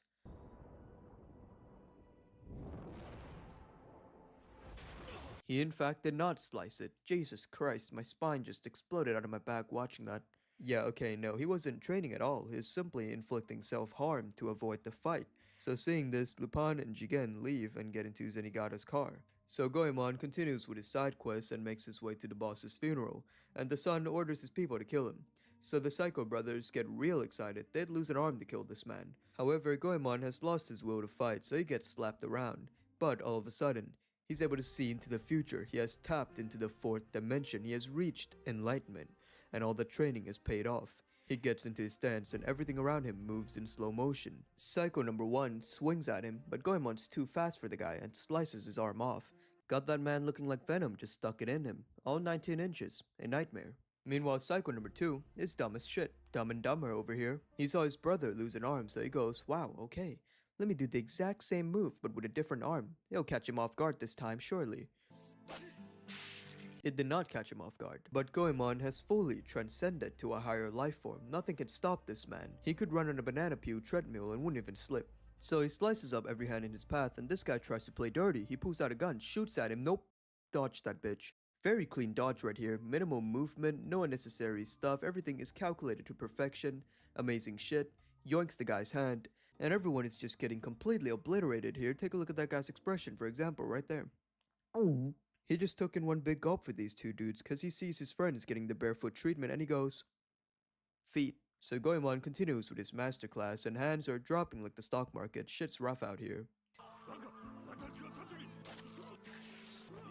Yeah, that guy's not covering shit. So the boss quickly turns around and fires at him, but he remains unfazed because he saw the future, and the future told him that this guy can't hit shit unless the target is mouth-fucking the barrel. So in one swift motion, he slices off his hair and his chances of ever touching him, let alone defeat him. Now we're back to Lupin and friends, and the road is currently blocked off by some crazy destruction, and seeing this, Jigen is over here talking about the weather. What the fuck, Jigen? Are your eyes open? You think the rain did this? What exactly was it raining, huh? Fucking frag grenades? Of course it's Hawk's doing. He begins slicing up the car and Zenigata's bullets get blocked and slapped back to his legs. So Lupin and Jigen makes a run for it. And they make their way into a temple. Great, glad to know I'm not the only one with eyes. However, Hawk smells them, so he breaks the wall, catching the both of them with their pants down, and unfortunately, Lupin got the short end of the stick. But as Hawk's about to finish them off, Goemon enters the battlefield, the man who just had his anime awakening. He stands in between Lupin and Hawk, and this is where we get to the main course, the 5-star meal prepared by the chef himself, infused with his spits and feces. It's the fight that made me sit through 40 minutes of the show, and that's not saying the show is terrible. I thought it's really good, but if this was a game of Overwatch, this is the play of the game. And just like their previous encounter, Goemon went in with the exact same move, but this time, he understands it now. He immediately jumps in and spins his sword to slash Hawk's hand, and uses his face to propel himself away. However, Hawk was able to slice his shoulder in return, and we even see his chunk of meat flying off here. Terrible shit. So Goemon's back gets slammed into the roof, but if that giant log was unable to put him into a coma, then this should be light work for him. We don't even gotta worry about that. You know, that's like a flick on the balls by an ant. Then Hawk starts cleaving and dismantling the entire building, and he also stands in it as it collapses. Then the two get up from the rubble, and that shoulder wound just looks fucking brutal as asshole. Then Hawk charges at him, and Goemon does his anime move again, and Lupin explains how it works, but basically he enhanced his reaction time, I think. So Hawk throws his axe and Goemon slashes it in half, but Hawk is already close to Gap and he swings his arm all the way back to the fucking Stone Age and chops straight down. But Goemon turns, adjusts his sword grip, and slices against Hawk's momentum. Oh, God! Felt the pain right in my balls. No words can describe my reaction when I saw this for the first time, so we'll just have Jigen do it. Yep, doesn't get more accurate than that. And as Hawk's laughing, thinking he got the upper hand, his arm begins to sever and falls off. Then we see the slash in slow motion, and shit does not get smoother than this. Just look at that clean cut like a hot knife through a block of butter. Jesus Christ, I just had the highest form of orgasm. Hawk didn't even realize he got cut. Took him 4 to 5 business days to process that information. I mean, look at him, he's still smiling right here. His dick has fallen off and he has no idea what just happened. But Hawk's not done. He starts making noises like he's fucking constipated trying to squeeze out that piece of shit. He goes in with another wide swing, but Goemon parries it. And just look at that face, that's 120% of pure concentration right there. So he redirects the blow to avoid his arm from flying off from the impact itself. And as Hawk's about to swing back, the fight's already over. He couldn't even react to the slash. Hawk is over here on his cellular data while Goemon is connected to NASA's router. It's not even close. However, that was just a simulation running Hawk's head. But even though it was only a mere simulation, it was able to get this man sweating like he's about to go into cardiac arrest. So he accepts his defeat, stops hunting Lipan and friends cause he saw Goemon and said, fuck. That's a strong ass bodyguard, I'm not getting paid enough for this shit, he's above my pay grade. I'm leaving. And now for the real question is, how in God's name is Goemon still able to move his arm? I mean, he's a quarter way done with his Colossal Titan's transformation right here. I don't even know how the fuck he's standing, to be honest. But anyway, that's the end of the movie. Overall, amazing fights, very smooth, very clean. However, I do think there's a little bit of fuckery going on with Hawk not dying at the end there. But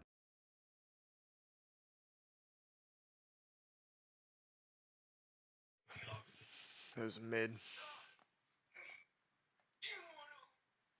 I'm just kidding. It was a pretty cool fight.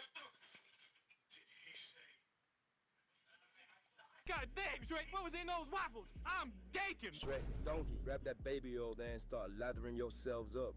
It's time to get out freak on. Oh, hell no, Shrek, keep trying to diddle without phone.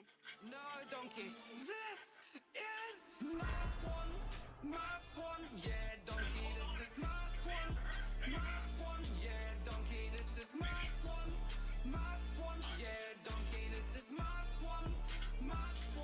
God damn, Shrek, what was in those waffles? I'm gaking. I gotta watch that again.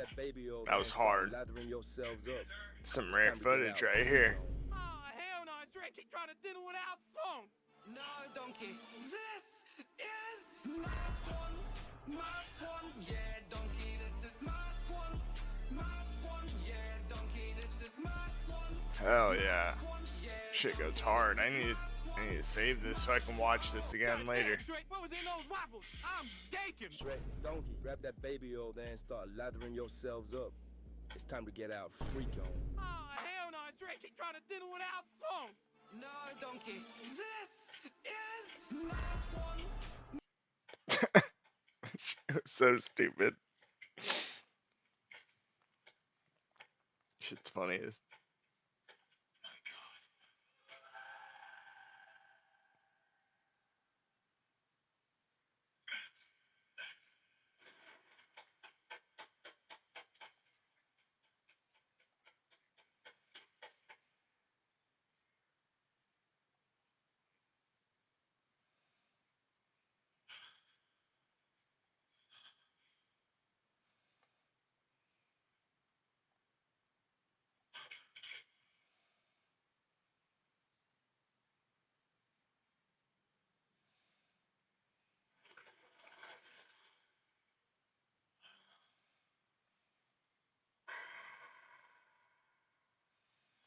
The Bieber conspiracy. What's this?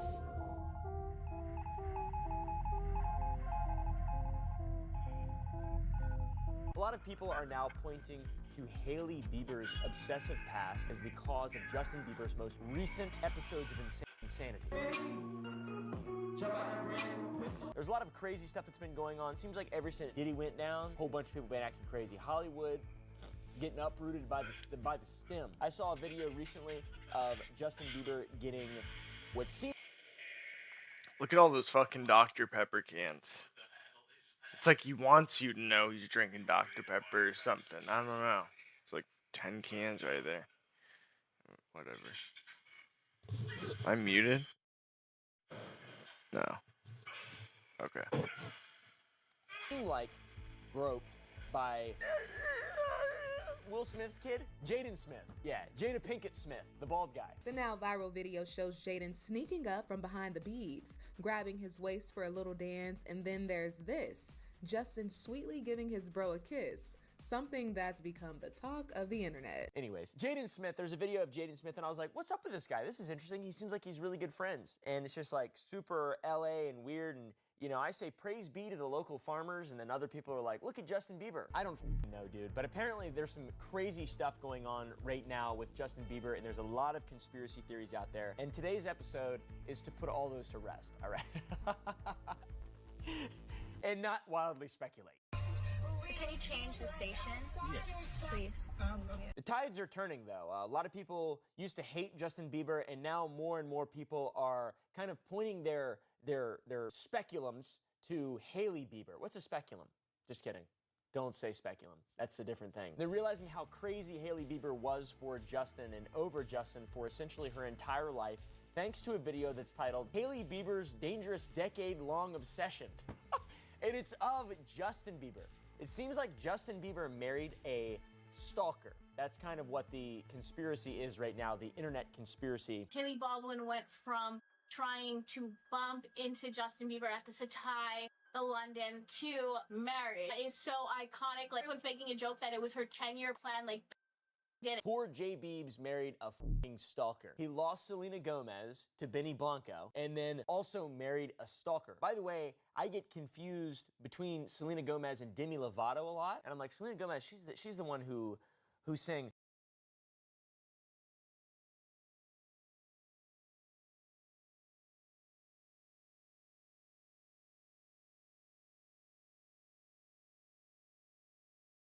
Stone Cold or whatever the cold baby, and then started believing in spirits and poltergeists like Nimrod Johnson or whatever that guy who invented the poltergeist was. Who was that guy? Nandor Fodor! That's his name. Not Nimrod Johnson, Nandor Fodor. Parapsych, whatever the fuck. I just mix up Selena Gomez and Demi Lovato on a consistent basis. I don't know why. They don't really look alike, or maybe they do, I'm not sure. They do look alike? Okay. I'm trying to picture them in my head, but all I can see is an apple. I can't. I just lie a lot. Oh yeah, by the way, this is another episode of Slop 60. Hopefully the clip was rolled when I was doing that so you couldn't see me having my Slop 60 roll the clip. Boom, boom, boom. Raw stink. Ugh! In this video, we get the entire breakdown of Hailey's unhealthy infatuation with Justin Bieber starting in 2009. Stephen Baldwin, this guy, famous person, Alec Baldwin's brother, I believe, he loves to cry online, but he used his status to pull some strings and got his daughter, Hailey Baldwin, backstage at one of Justin's earliest public performances. How you doing, bro? This is my daughter, Hailey. The third song? Yeah. We've been enjoying your music. From then on, Hailey was solely focused on Justin, and since that day, Hailey has been doing everything in her power to be near Justin Bieber in hopes that he will madly fall in love with her, which I don't think that's how it works. The real life doesn't work like that. That's called being crazy. That's called being crazy as fuck. And when your dad's always crying online all the time and filming videos of him crying and stuff, it's just like, don't do that. Don't cry online so much. Cry out, maybe cry offline, but like, what is wrong with you? What is wrong with you? All right. At least this one didn't shoot some lady, though. You know, that Baldwin brother. How many Baldwins are there? There's so many Baldwins. There's too many. One of them's a murderer. Or sorry, a killer. That guy, seriously. I feel bad for the family. Hailey Baldwin would use a famous Bieber fan account to constantly ask where he was so she could go and be near him, which that's f***ing crazy in and of itself. and this would later be confirmed by the account owner from a video she posted in 2019. 5/16/2012. I'm so confused. When does Justin's tour start? I said, we're all confused. When he said next week, I think he's releasing dates next week, and I'm almost 100% positive it will be a fall-winter tour that will go into 2013. She said, right, that's what I thought. I was like, tour as in concerts? Haha, I was so confused. Of course she's asking me. I'm one of his biggest fans. I don't understand the infatuation with Justin Bieber. I never got it, really. I never got it. I just never understood it. I was kind of like more into, who was I into during the time of Justin Bieber? Probably, I'm more of a 1D kind of guy, you know? Zayn, as soon as he left, shit fell apart for him. I don't know, I'm just making shit up. I actually don't know. But there's probably people in the comments who'd be like, oh, he actually is in on it. I think I've seen maybe a video or 2 or 3. But early on, things didn't work out for Hailey Bieber, and Selena Gomez got in her way, and for many years, it prevented Hailey from getting her way, what she wanted, which was the Biebs. And this all has led to an over decade-long campaign against Selena Gomez, which ended with Hailey and Justin getting married. I've seen a change in Justin since Hailey came into his life, and I think any man finds a good woman, he's gonna have a good change. And Hailey became friends with the Kardashians so she could get closer to Justin and actually went on a date. But Justin said he wasn't looking for a relationship. It's a little loose, but fans speculate that Selena Gomez's last-minute New Year's Eve trip to Dubai with Kendall Jenner and Gigi Hadid was actually a setup to put Hailey and Justin together. With Selena out of the country, the chances of Justin and Selena rekindling their relationship at midnight were now 0. Unfortunately for Hailey, Justin would make it clear that he wasn't looking for a new partner, and instead was more focused on having fun. And just like old times, Hailey would defend her territory. Why am I telling you this? Who the f knows? I like the other stuff about the conspiracy part more. This denial, or being rejected, only pushed Hailey to work harder to achieve her goal. She's got that grind set. She's got that stalker grind set. Let's take a look at her real quick. Let's see, Hailey Baldwin, father. Hailey Baldwin, father, crying. See? Crying after dropping his, oh, that's kind of sad, actually. He's actually just a really in touch with his emotions guy. Yeah, Hailey Baldwin, though, loves Justin Bieber. I don't know, that's kind of strange. Why would you love Justin Bieber? He's not even real, is he? Is he real? Is he a real person? I know Diddy loved him. Seemed like. Soon, Hailey Baldwin began to mock and copy Selena, everything that she would do. When Selena would post a photo, Hailey would post the same photo with the same pose and the same clothing, and she even went as far as getting the same G tattoo in the exact same spot as Selena. Which, this cannot be real. This is f***ing insane. This is like Satan level stuff. Satan weirdo stuff. What's wrong with this lady? What a crazy bitch. Am I right, fellow YouTuber watchers? Press like if you think that Hailey Bieber is a crazy bitch. No offense, not trying to be no misogyny. She just seems really crazy. This is insane, is it not? I know people don't like it when you call people crazy, and they also don't like it when you call people bitches, but I swear to God, we're on the same side. This bitch is crazy, right? Someone. Strangely enough, this G tattoo, Selena Gomez got it to honor her younger sister, but Hailey claimed she got it to honor her pastor's daughter, which a lot of people found very, very, very odd, because it's weird. I'll refrain from using. I'll refrain from being a dumbass, okay? I'm sorry. On June 4th, 2015, Selena Gomez would be spotted with a new tattoo behind her ear. This tattoo is just the letter G and is supposedly a tribute to her baby sister Gracie. However, on June 16th, just 12 days later, Hailey Baldwin would be spotted sporting an almost identical G tattoo in the same exact location as Selena's. Hailey would claim that the tattoo is an homage to her pastor's daughter Georgia, but Hailey, seemingly copying Selena while simultaneously rooting on her downfall, will become harder and harder to ignore. Since Justin wasn't with her, he was seen with other women, which Hailey would also target.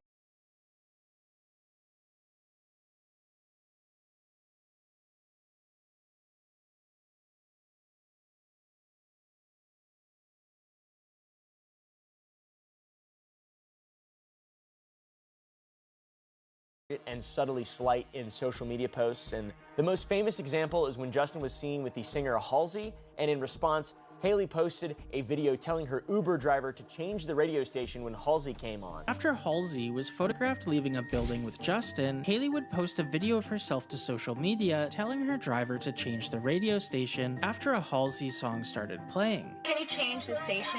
Yes. Please. Okay. Which, I don't know why anyone would ever do that. Halsey's a legend. We're big fans of Halsey on this channel. We love Halsey. We really do. She's incredibly talented. Very, very, I have to, I have to just be honest about that. Music's incredible. And there's a song where this little baby sings it, and it's so cute. Let me see if I can find it. I saved it on my phone.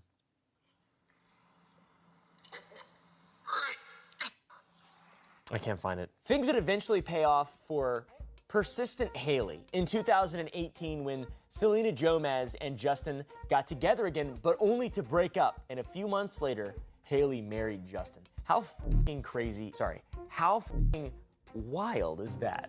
How wild is that? That cannot be healthy. That has to be rotten. Let's see the time frame. When did Haley and Justin Bieber get married? September 13th, 2018. Okay. Let's see. When did Justin Bieber and Selena Gomez break up? March. That's wild. 6 months later, they got married. After an 8-year romance, and then 6 months later, he got married. He's crazy. He's crazy. That's ridiculous. How do you do that? How do you get married so quickly to someone? 6 months. You'd think that after successfully achieving her goal of marrying Justin Bieber that she might calm down, take a deep breath, and relax, but my friends, that could not be further from the truth. Because it's 2025 now, it's been 7 years, and we're still talking about it. We're talking about it. It's internet news, it's slop, and we have to talk about it. What am I not gonna talk about it? Of course I'm gonna talk about it. To this day, she still is going after Selena Gomez. Unfortunately, she can't seem to let bygones be bygones, and this is despite her moving on. I don't know, it's the 3 loves theory. What's that? The 3 loves theory thing people talk about sometimes. Really, generally, idiots talk about it, to be real. No offense. But like, the 3 loves thing, it's like 1, 2, 3, 4, 6 or something. I really don't know. I didn't listen when they talked about it. But I think it has something to do with that. In spite of there being so much time and Haley winning, Haley continued to do things like send an alleged death threat via an Instagram story in response to Selena posting a song Haley believed was about Justin. So that's weird. Following the release of Selena Gomez's song, Lose You to Love Me, Haley would immediately post a screenshot of her playing Summer Walker's song, I'll Kill You. She also crashed one of Selena's song release parties by showing up uninvited hours before the party took place so she could have a table, which that's really f***ing weird as well. Despite not being invited, by making sure to arrive there before it started and staying long enough to overlap with the event, only leaving through a back door once Selena left her party. I'm noticing a trend here. I'm noticing a trend. What would we call that trend? Let's show a graph of the trend. Put that up on screen, John. Thank you. Who made this trend? This is not at all what I was talking about. This is purely in regards to the Holy Relic. Why would you do this? Why would you troll me like this? You cut in on the little cow getting sucked up by the thing. I'm noticing I love aliens. I didn't realize I had so much alien. It's all aliens. I thought everything was computer. Whose side are we on? I'm on Selena Gomez. She seems pretty well-rounded, and I really like Benny Blanco. Am I not allowed to like him? Is that against the law or something? That dude wrote every song ever, pretty much. That guy's massively talented. And not in like the Charlie Puth, and, the Charlie Puth.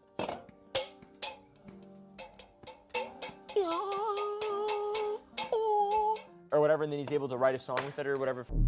Not in that type of way, but in like he just makes hits, dude. He makes hits and he talks on it. He still has an iPhone from 2009. By the way, this is the iPhone 1. I'm not sure if you guys remembered how small this is what we played Doodle Jump on as kids. Isn't that crazy? Isn't that f***ing weird? I mean, look at this thing. Seriously. Mine still works. I'm gonna charge it. Shit. It has a Thunderbolt, which is kind of weird because I didn't think that was invented yet, but also I'm just uploading a lot of viruses on my computer right now. Or downloading or whatever, I don't know, transferring. Zip bomb after zip bomb. Also, Haley sent Selena a zip bomb. I don't know, that's just a lie. I'm not sure if she did do that. I wouldn't be surprised if she did do that. That would be a really unique way to fight back against your lover's exes, though. Zip bombs, just hack. And especially if you're just, you know, a girl, you're just a girl, a famous girl in the spotlight, and you're just, I'm just a girl, I'm not gonna do anything bad, and you're just writing down, you're just creating Trojans and malware, and you work on Linux. You're a Linux gamer. Hailey Bieber is a Linux gamer who sends zip bombs to Selena Gomez. I have proof. Imagine if I got sued for saying that. If that was my defamation lawsuit, that would be crazy. It was just a joke, because it was really funny to say that, obviously. Anyways, back to the story. Hailey then told the waitstaff after crashing a launch party to stop playing Selena's music and instead play Justin's new song, Yummy. And when they told her no, her entire entourage began having a hissy fit, and her father started crying. According to tweets from the evening of the party, once Selena arrived, the restaurant started playing her music, and that didn't sit right with Hailey. Hailey's stylist, Maeve, asked a waitress to play the song Yummy by Justin Bieber, and when that request wasn't fulfilled, Hailey and her table allegedly started yelling Justin's name. And they screamed Justin's name, which is, I don't even know if that's true. I'm not sure how you even, why would you want to do that? What's wrong with people? What is wrong with them? Genuinely, I have no idea what is going on in the world to want someone to, A, be that obsessed with people, or whatever the fuck. I don't know, man. Things used to be much simpler back in my days when the old iPhone 1 came out. Hailey only left when Selena did, making sure she couldn't enjoy her party. And Selena came out with a cooking show, and Hailey soon followed, recreating everything to a T, which is... Hailey Bieber would find herself under the microscope yet again following the release of her home cooking show, What's in My Kitchen, as it shares a striking, undeniable resemblance to Selena Gomez's cooking show, Selena Plus Chef, that debuted 2 years before Hailey's show. Fans began to notice this behavior, and they dug a little deeper to find that Hailey has been copying also some of Selena's interviews. Things got even darker when they dug into Hailey's interviews. I realized that everybody else seemed to be narrating my life for me. Yes. So why don't I put something out that is my side of the story? I realized that I was able to tell my story about who I was from my own mouth instead of people from the outside being able to tell my story for me. That was one of the moments where I was like, I don't have to be that 19-year-old body shape anymore because I'm not. That's the other thing too that I think I'm learning is I'm not 19 anymore. I'm 24 now. I feel like my body has changed the most even this last year. Somebody asked me a while ago, what's the one thing you wish people knew about you? And I said I wanted it to be my heart. What do you wish more people knew about you? My heart. People didn't really know me. They didn't know who I was. They didn't know Hailey for Hailey.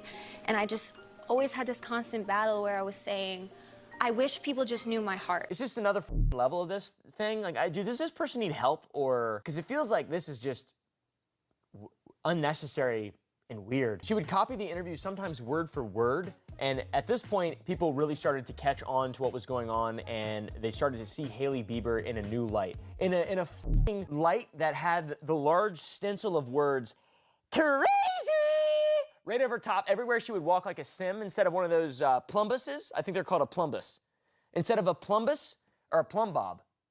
I think it is a plumb. No, that's from, oh, it is a plumb bob. Plumb bob, like what a plumb bob is like a, you get a damn, you trying to line up fence, use your plumb bob. Hang off end of a string, plumb bob. But that's what they, plumbus. Plumbus is from Rick and Morty or whatever. Today on How They Do It, plumbuses. Everyone has a plumbus in their home. Instead of a plumb bob, this is a terrible, stupid bit. It just says, I'm crazy over her head because she's a wild person. At least maybe we can use this as an example of how not to act. But for years, Hailey did everything in her power to get what she wanted, no matter the cost. But now that she has it, we get to see the real-life consequences of her actions as they unfold in real time. By the way, what she wanted was Justin Bieber. Why? Who the f knows? What's so special about Justin Bieber? I've seen the way his pants are so ugly. I've never seen anybody with uglier pants. I didn't even know they made pants that ugly until I keep seeing Justin Bieber. I'm like, oh my God, more pants, even uglier. Let's see. Justin Bieber pants. This photo is so legendary. I love that photo. Also, that took a monkey to Germany and it got stolen. What an idiot. What a piece of shit. I bet that was Hailey Bieber's idea. This guy covers one of Justin Bieber's songs, Ghost, and it's really good. It's so good. I would recommend listening to that instead of the Justin Bieber version. And I don't even think Justin Bieber wrote that song. Maybe he did, I shouldn't say that.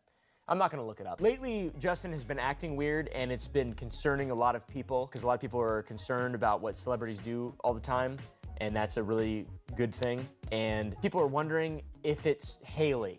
They're like, oh, it's probably Haley. It's not just him, he's not just having a rough time. It's gotta be this evil woman, for sure. And I'm on their side, to be honest. I feel like it probably is. She seems really wild. Either that or it's her emotional father.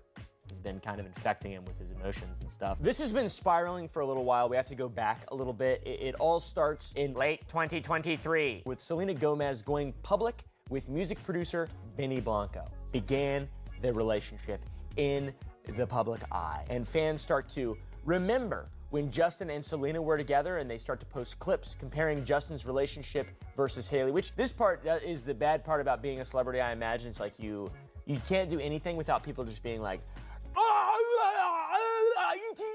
E.T. extraterrestrial. It's Entertainment Tonight or Entertainment Today or whatever. We're on Slop 360 right now. Boom, boom, 3 booms for Slop. Comparison is the thief of joy. I believe Ralph Waldo Emerson said that. I don't know if he actually said that. It would make sense. Then in August of 2024, a couple months after they go public, a video with now over 4 million views drops titled Hailey Bieber's Dangerous Decade-Long Obsession. That shit dropped and it left big fans like myself fueling the already burning fire, the already just like, something's going on here. And it seems strange and worrisome. And no doubt with all of this being plastered to the news and on social media, they're both seeing some of these posts because they are active on social media. Then we get to February of 2025 where Justin starts acting strange at Hailey's event. And my God, this is just like, what is even happening? He's dressed like a criminal. He's dressed like a, not even a real criminal, but like a criminal in the universe of Popeye. Like a Popeye the Sailor Man criminal. You know what I'm saying? He literally looks like he would not eat spinach, he'd eat sauerkraut. And it would make his legs really big. And his upper body. Popeye the Sailor Man. God damn. They would get smaller, and he'd go, "Arr!" And his little tiny hat. It looks like a slightly unrolled condom. Look at the boots and the pants, too, by the way. That's what I'm talking about. I didn't even notice that. See what the f I'm saying? These aren't normal people. Nobody wears pants like that. What the fuck? Hailey had an event, a pop-up in Los Angeles, of all places, believe it or not. That is the most Los Angeles outfit I think I've ever seen in real life. I've seen some shit in cartoons before, but that's like crazy. He might as well have a fake plumb bob following around. I bring that idea back. Justin made his appearance there, seen wearing strange clothing, sunglasses indoors, and moving like a malfunctioning Elon Musk robot. And people started posting stuff about how he seems off or almost mentally unwell. Then rumors started to spread about his mental health deteriorating or that he may or may not be on drugs potentially. I'm not exactly sure. People say that. They like to speculate about famous people. Sometimes famous people do like to do drugs and they die and stuff. So that's why people speculate about it, because it has happened before, I think. You know. You're welcome, by the way, for that information. Thank you, guys. Guess where I got it? Straight from the fucking source right here. Straight from the teat. From the teat. Comment down below. Holy relic, motherfucker. Don't comment that. Don't comment that. It's gonna get me in trouble if you say the MF word. It's gonna get me in trouble with my YouTube rep. He said, quit telling him to do that. And I said, no. A couple days later, on the 23rd of February, he had a strange conversation with the paparazzi, while leaving New Delhi and heading down to Bangladesh with his wife Hailey or something, and Stephen Baldwin crying in the background. A photographer thanked Justin, to which he responded with telling him he's disrespectful for thanking him. And the guy is sort of confused, and he states that he was just thanking him for everything that he does, and then Justin's just angry. And it seems really odd and unnecessary, and you know, it's a really strange video. I didn't even get cameras that sound like that. Thank you, JB, bro. Yo, why do you thank me? Because you're the best, bro. Don't thank me, though. No, I thank you. That's disrespectful when you thank me, because I'm not asking you to be here. You know what I mean? Yeah. Okay, brother. But I'm just saying, when you I'm just saying thank you for everything you do for us. But I'm saying I don't want you to be here. So when you thank me, it's disrespectful. Just take your pictures and let me do my thing. Okay, brother. When you thank me, it's disrespectful. I'm not thanking you for the picture. I'm thanks for everything you do for us. Don't thank me for everything, okay? Okay. Appreciate it. I kind of am on Justin's side, honestly. I hate paparazzi. I feel like they should just stop or whatever the f. So yeah, that one is weird. It does seem odd, but also, yeah, people are worried. It just fuels the fire, really. But I kind of get it, though. I understand. I don't know why he's like trying to make a weird kind of philosophical point about thanking him. You get me? You understand me? I don't want you to be here watching this video. I don't want you here. You hit like? That's disrespectful. I don't want you here. You get me?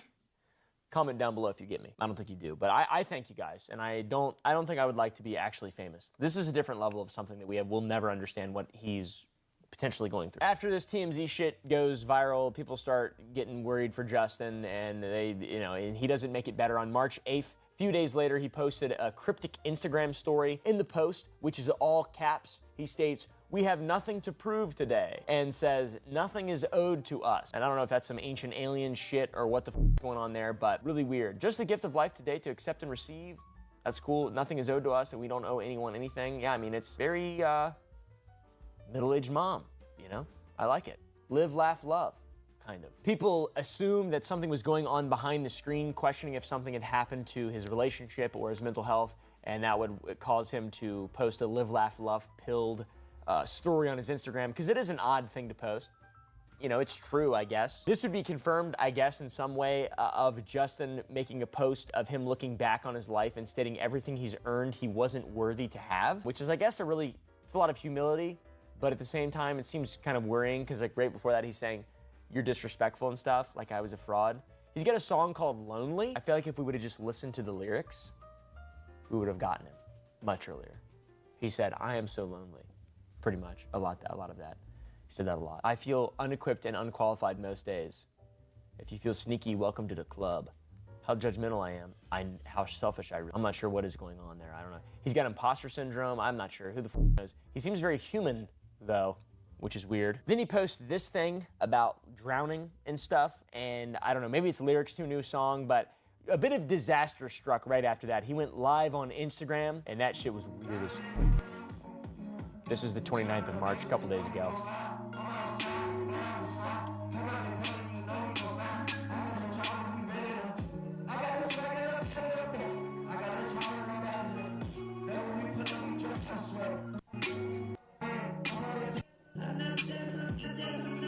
This also had a lot of people worried, not me so much. Really, the point of this whole thing is I just feel bad for him because Haley seems really weird, pretty much. I mean, that didn't seem like that bad of an Instagram live. A lot of people were comparing him to Aaron Carter, and I don't know, it seems like this is, sure, his mannerisms are weird, he's shirtless, he looks kind of odd or whatever, because he's like, but anybody looks odd when you have your fucking camera angle like this. I mean, check this out. If I do the exact same thing, even if I'm just vibing to music, watch this.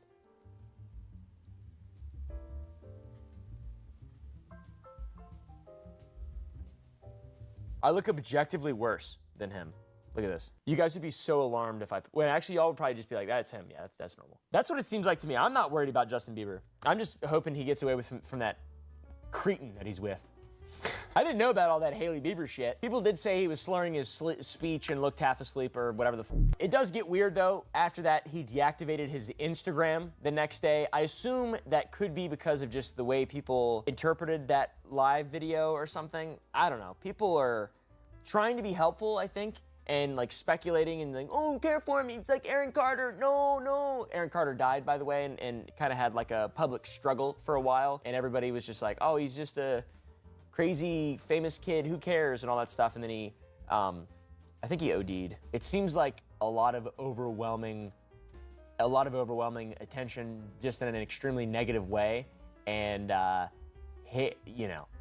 it's just kind of odd. Shortly after his account came back and fans, me, I broke the story. I realized that Hailey had unfollowed him on Instagram, which is huge news to me. I instantly tweeted about it. I was really worried about him. Just kidding, I didn't, people, I don't know. I don't know, this seems weird.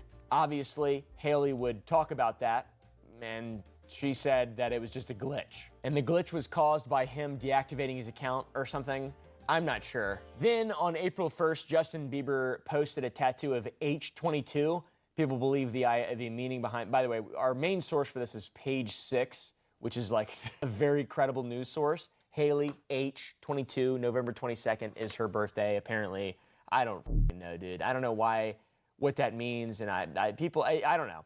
I think everything has been massively blown out of proportion. I don't think that there is anything real or important out of any of this. The conspiracies are entertaining for sure, but when you actually look into it, it just doesn't seem that big of a deal, it doesn't seem like a big deal or important at all to care about. I will say Haley seems like she maybe has a couple screws loose. Just this public stuff, unless maybe that's also blown out of proportion. I really don't know. I can see that could be a possibility. Yeah, I would say turn your phones off, go on a trip, and thank a local farmer, maybe, for being able to even watch TV. Thank you guys for watching this episode of... If you guys enjoyed, press the like down below, hit the subscribe button. We stream every Friday, Too Late Show Live, guests every Friday. We're still working. Bro, I didn't know Justin Bieber's girlfriend was a stalker. That's weird. That's crazy.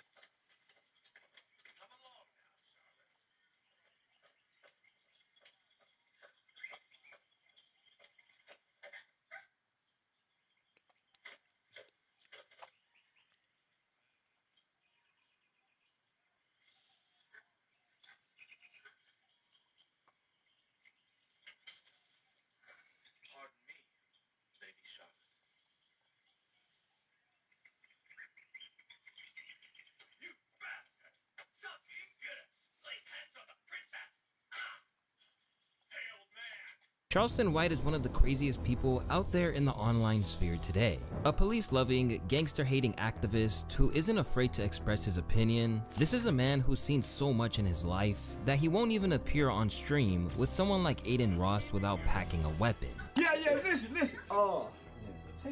I was just testing your security. That little young white boy, he ain't good enough. For real? Can't stop. Yo! Can't stop, huh?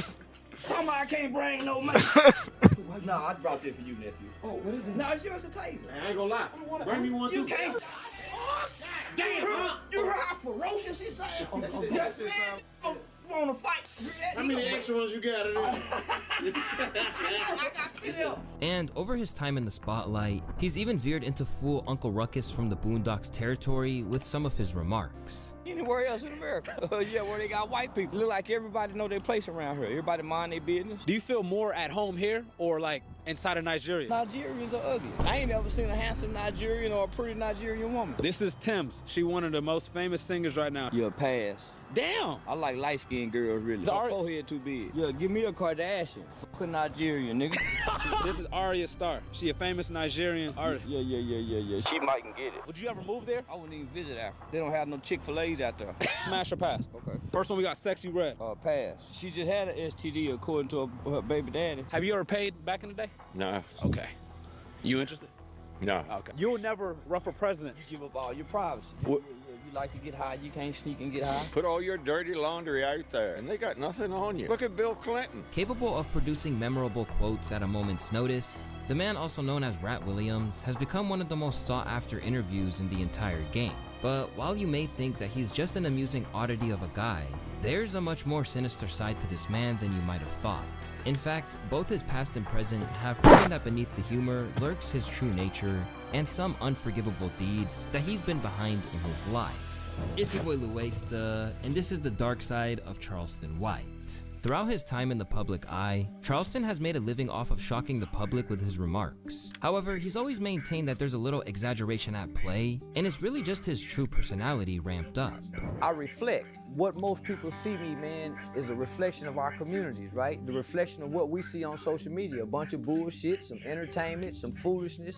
So I'm all that in one. So why should I apologize when I'm reflecting our communities and then I'm speaking against the things that hurt our communities, and then in real life, I'm working to repair the harm of our communities, man. So no, I ain't apologizing for a fucking thing. But not everyone sees him as just this harmless entity on social media who's using outrageousness to spread the word about his community activism. In fact, he majorly splits his opinion with some people, refusing to forget about some of the most horrifying things he's ever done.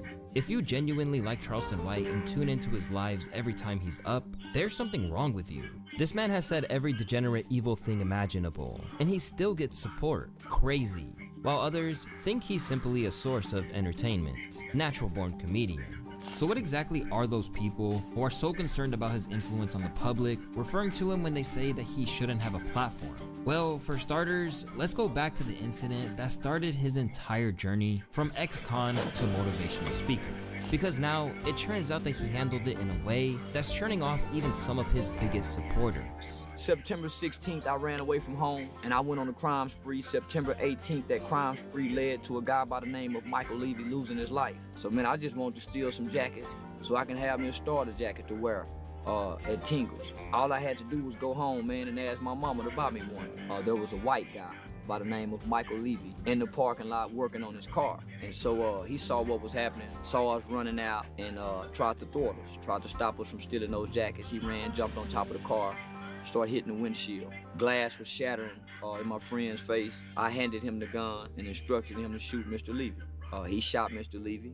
We drove away laughing. This story here is one you've likely heard before. It's the one which took him from small-time crook to Rolling 60s member before he renounced gang life and dedicated himself to keeping the youth from making the same mistakes as him. But while he insisted that everyone involved cooperated with the cops to a certain extent, Charleston, who spent 12 years in prison, insisted that he wasn't a snitch. There'll be paperwork on a snitch, homie. It ain't no rat without no paperwork. It ain't no such thing as an anonymous snitch. February of 2020, homie, last year, I got with Dallas Global and a few other media outlets. So I put out a little old reward, man, $25,000 reward, man. But yeah, nah, homie, I ain't no informant. I ain't no. That's internet talk, right? But through new footage emerging, it seems there's more to the story than meets the eye. These days, Charleston has maintained that they never steered away from the fact that he's on the side of the informants. Is that snitching? If it is, I hope it is. I want to snitch. I want to snitch. I want to tell. Whatever they call telling, snitching, I want to do it. And I want to make it cool to do it. It's no honor amongst thieves. So why do I have to be honorable amongst thieves? Why? We all criminals and crooks. Why do I have to be honorable amongst y'all? Man, no, I don't want to. Everybody play by them rules, lose. However, it turns out that with newly resurfaced footage, he was talking from first-hand experience. Because as it turns out, he snitched on every co-defendant, and even wound up on the 10 o'clock news as a 14-year-old. 16-year-old Charleston White took the stand and testified against his friend, Antoine Doolittle, who sat just a few feet from him and listened intently. He pulled it off, and then the hammer back on the gun. And then what happened? He fired. Doolittle is accused of gunning down 34-year-old Michael Levy of Irving. Levy attempted to stop Doolittle, White, and two other teenagers accused of shoplifting 3 sports jackets and a baseball cap from an Arlington mall in September of 1991. In the footage, he even recalled what they said to one another after it all went down to acquire a lighter sentence. He said, look, you shot him. What did he do? Started laughing. Levy had been married only 4 days when he was shot. But I always had my dreams of my Prince Charming. I found him. And it's hard to believe that I did. And I believe in fairy tales because he made my dreams come true. And they took that away. White will be testifying against all 3 of his buddies in exchange for a maximum sentence of 12 years. A juvenile judge reduced the charge from capital murder to murder against Doolittle, so the teenager faces from 5 years to life in prison if he's found guilty. Where everyone seemed intent to let him tell on gangbangers in real time today, the fact that he snitched on everyone in a crime he also committed is the final straw for some people. But others are still on the belief that he did what was right, even if it meant throwing his friends under the bus. Wow, they really tried to suppress this, cause I always knew he ratted, but I never had the proof. He didn't rat, he told the truth. He did the right thing. Bro, this is the definition of snitching. He did a crime with someone and that crime escalated to murder. It doesn't matter if he knew they were going to kill someone that day. When you agree to participate in criminal activity, you take whatever may happen in the act. You can't dictate what your co-defendants are going to do or not do. You are the mercy of the decisions of the people you commit crimes with. Despite everything that's gone down and how it's changed some people's opinions of him, Charleston maintained that he still doesn't care, and now that he's got money, the whole thing is irrelevant. Like you said, we saw the snitch video, so everybody saw it. It's been on the news before. Just as you saw it, you still broke. It don't change nothing. You still broke. I'm still rich. I'm still getting booked. It don't change nothing. Yeah, it don't change nothing. We seen the snitch video. So, everybody's seen it before you seen it. It used to be on the news. I keep telling y'all, I made the news before. All what y'all doing, people I already seen. So what you seen? You think they gonna stop booking me? You think they gonna stop interviewing me? You think people gonna stop? No, you still gonna be poor, and I'm still gonna be rich and famous. In all likelihood, Charleston is probably right in this case. Because unless people like Sean Cotton, who've interviewed him time and time again, decide that they won't be giving him a platform anymore, or until the views drop off, it simply won't matter.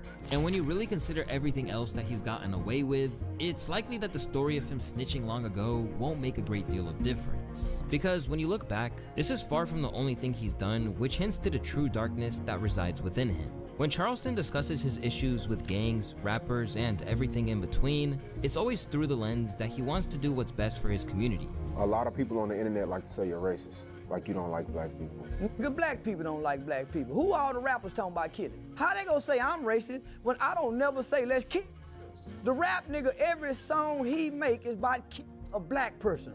Who more racist than a rapper? Who more racist than a rapper? However, what his defenders generally miss out is that he seems to have deep disdain for every other community. In fact, to be frank, Charleston is a racist. Across the course of his countless rants online, Charleston has unveiled a whole host of prejudices which have proven that he can't exactly be the role model that some like to depict him as. Among the races that have come under the most fire from Charleston is the Asian community, who he has subjected to straight up hate speech. I don't eat Chinese food. Only time I ever wanted some Chinese food was at a bathhouse from Chinese sex aid. I wouldn't dare. Yeah. Chinese people ain't so good. Yeah, I eat Chinese people. Yeah, I don't give a fuck about China, man. I eat Chinese people. I think Chinese stores should be robbed. I think Chinese women should be brutally by big, well-hung black men that hate Chinese women. Fuck China Mac. I think Chinese babies should be nigga and keep used as alligator bait. A move that really ruffled feathers among the Asian community. Yo, what the fuck did he just say, bro? That's insane, dog. Hold up. What? Yo, what?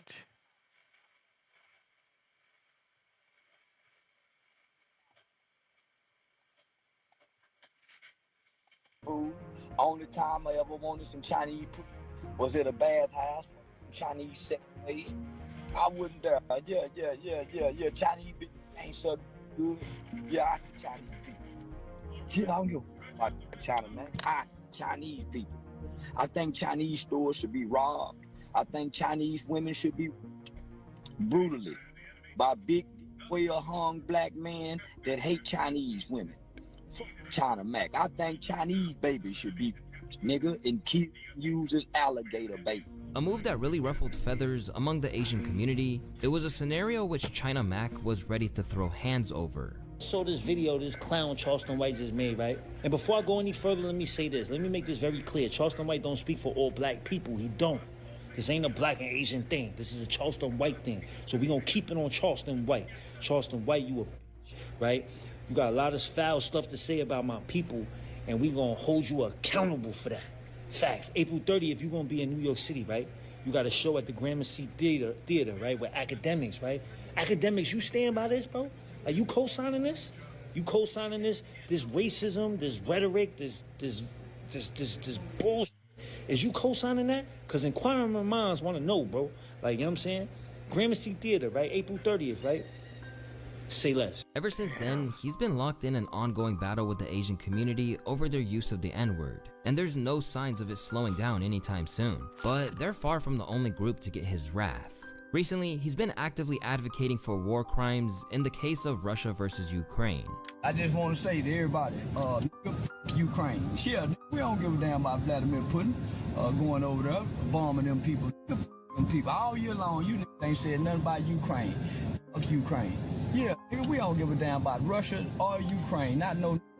As well as expressing his love of various historic dictators along the way.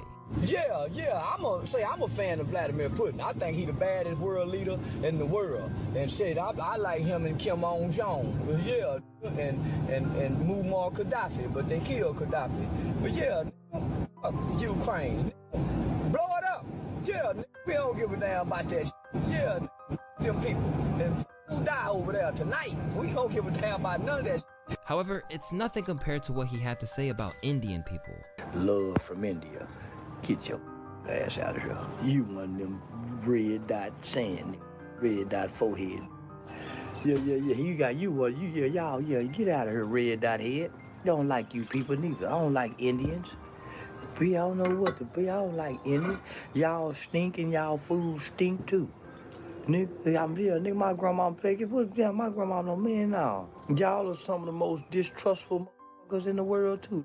You want an Indian with them red dots on your head. I don't like none of that shit. While he's also shown some real ignorance around black people of the Islamic faith. The black Muslims over here. This dude is literally starting beef with every single fucking race.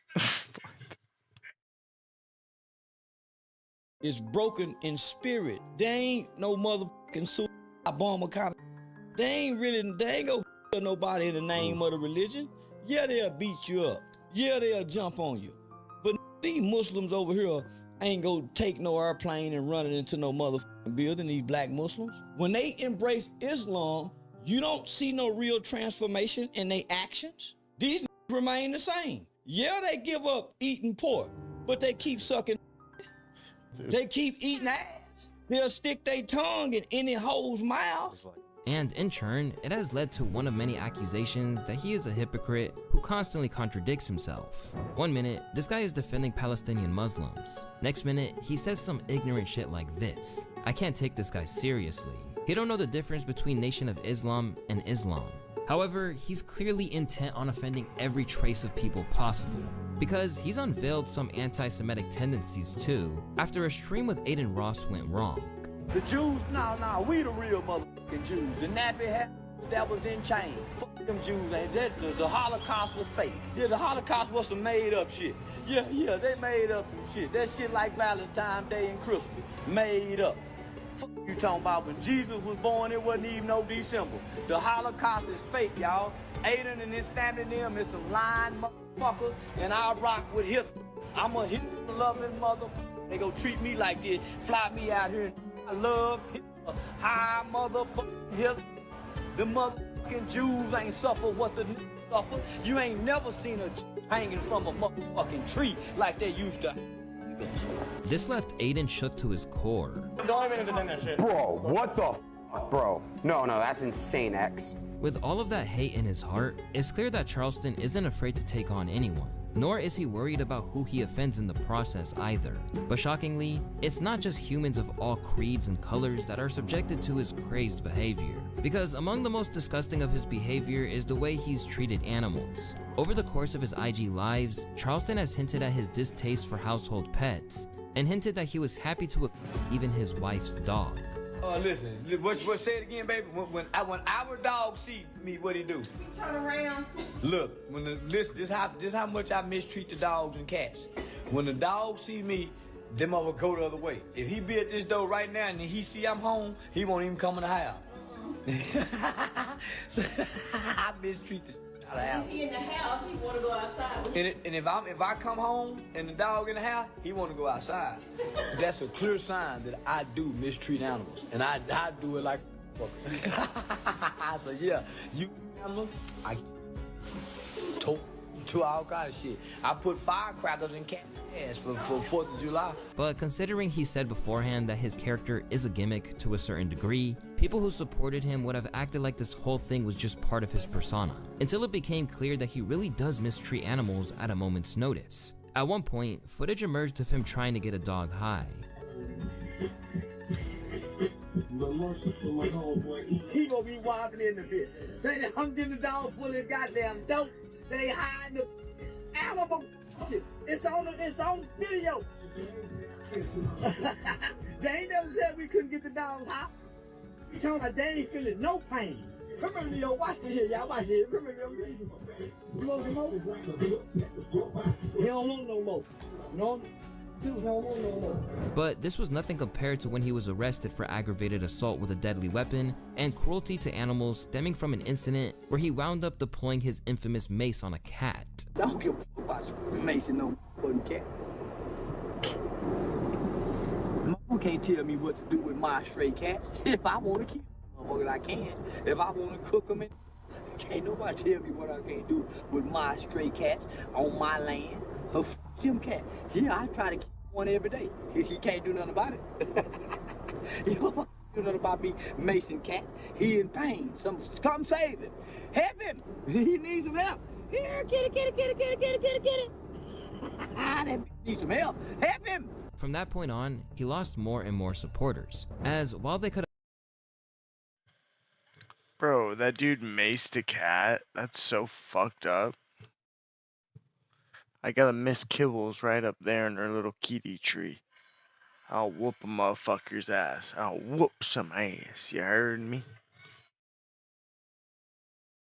Could abide by a lot of his hateful antics, targeting defenseless creatures was too far. Damn it, I thought he was so funny and cool for being such a shit stirrer and using the law to back him up. But animal cruelty? I'm out. I will let a lot slide, but don't fuck with another species. I like them much more than the people you shit on. Released on bond following this incident, Charleston seemed sure that he'd beat the case. A record? Do you have a criminal record?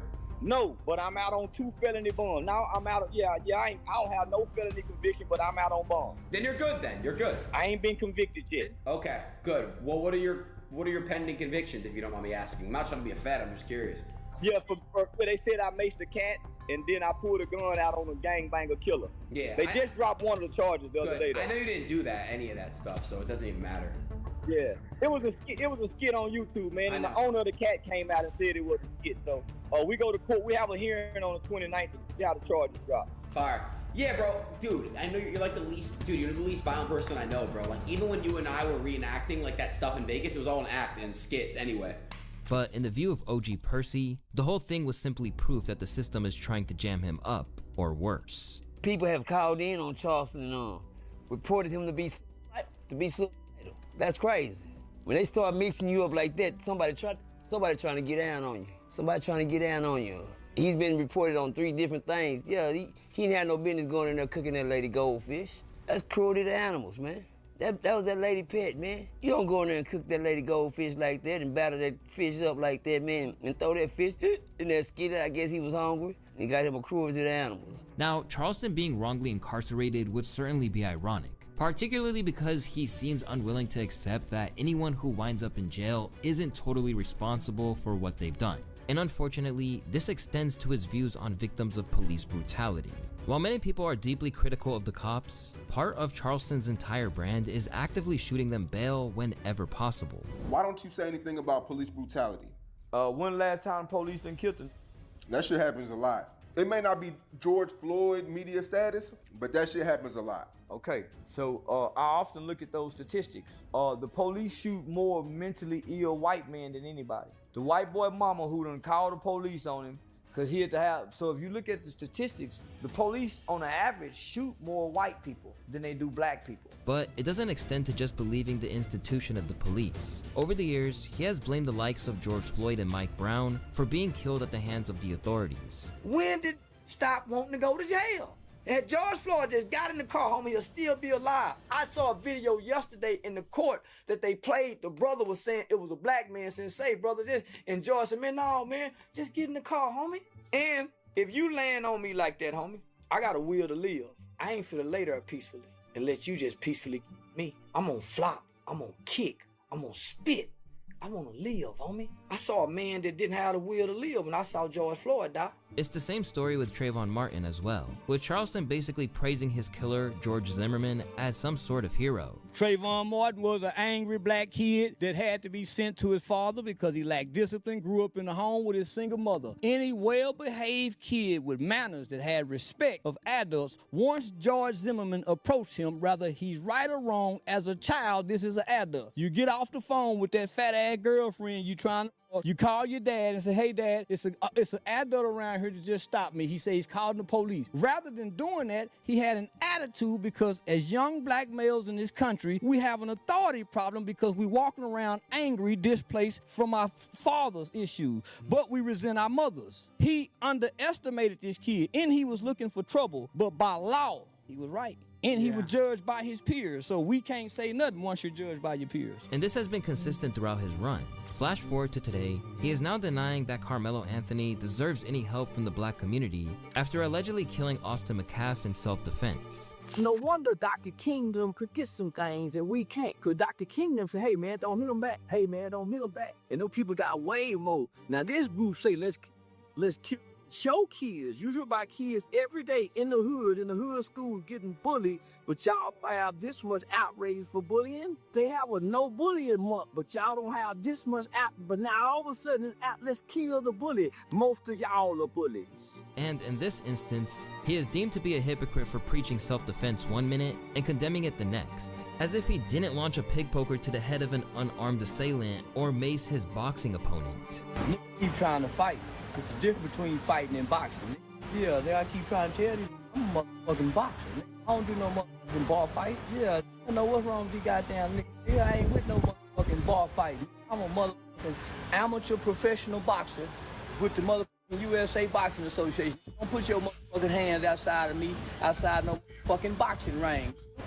Cause you talking about, I'm a sanctioned fighter. You trying to fight unsanctioned.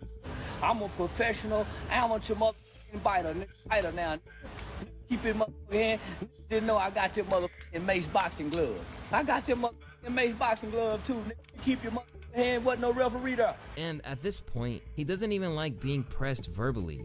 As in one recent podcast, he just fled after he didn't like how the questioning was being carried out. Nigga, what's wrong with you? Like, what you be on? Like, what's your angle? Like the way, like, what you...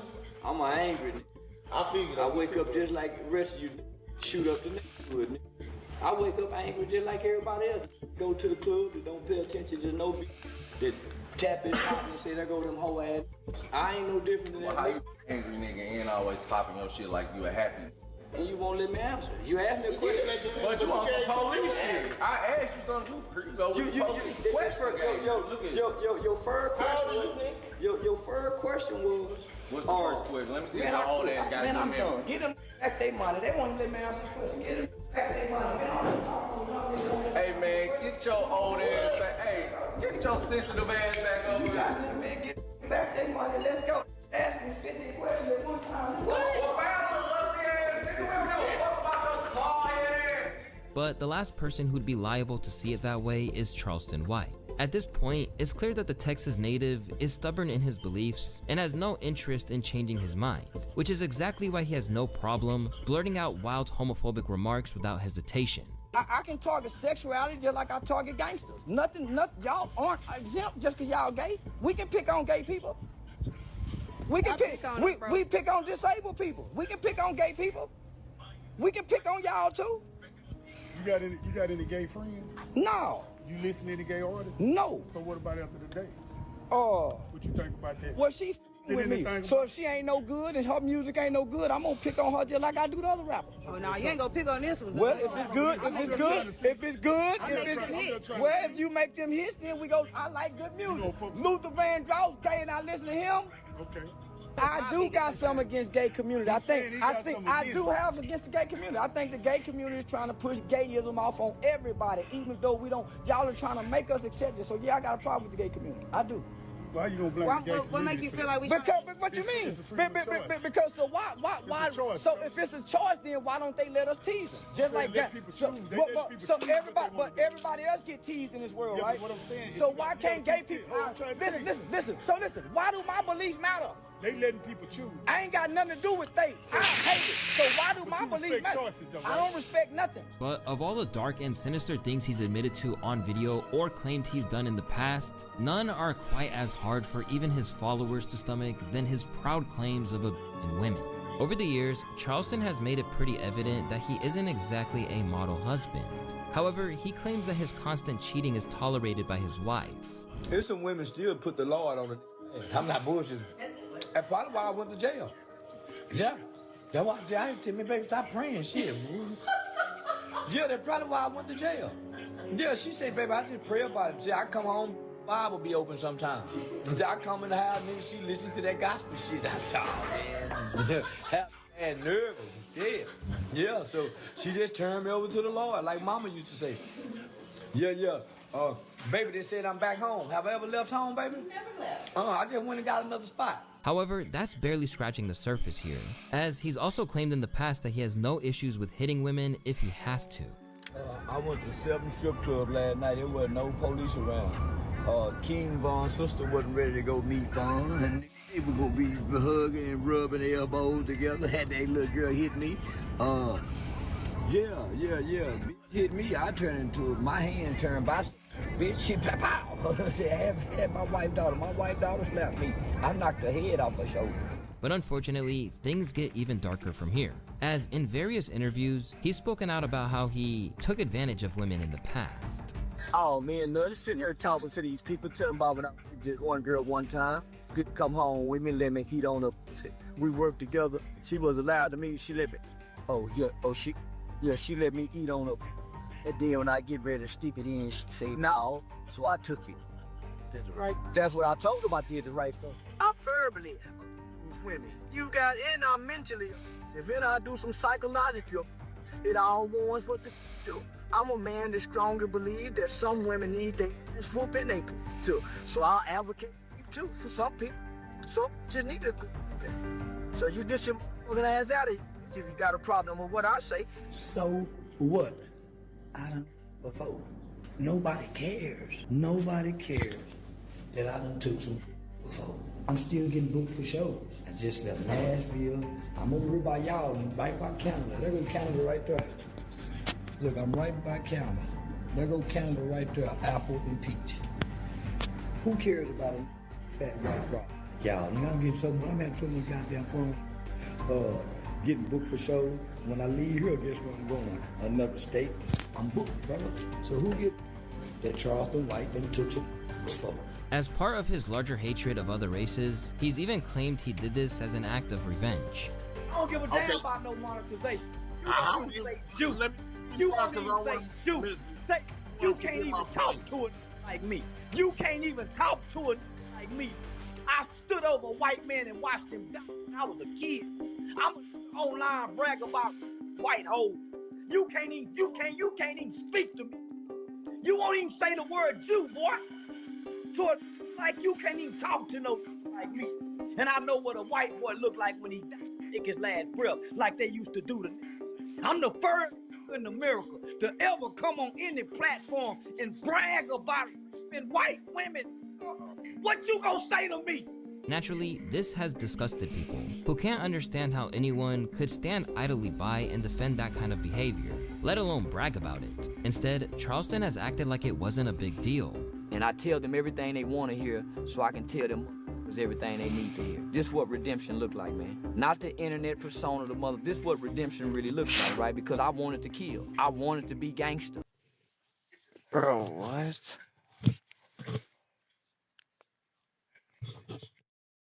He said he's raping. He said he's proud. Talking about being proud about raping white women. Is that what he said? What the fuck? I went to take your daughter. If she came over here to my homeboy, she go all of us. We thought that was the culture, right?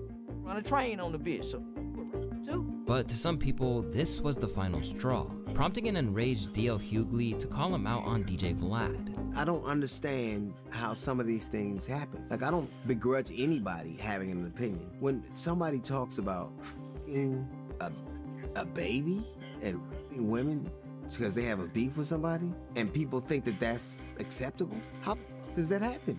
Well, he had a comedy show that same weekend in New York. I've been doing comedy a long time, and I think everything's fun. I don't think anything is off bounds in an artistic art form. But when you tell me, and if there were a punchline, whether I liked it or not, I'd get it. Well, but it wasn't said in the context of a joke. It wasn't at all. With this kind of outlook, it's no surprise that he's recently defended Diddy, essentially advocating for domestic abuse in the process.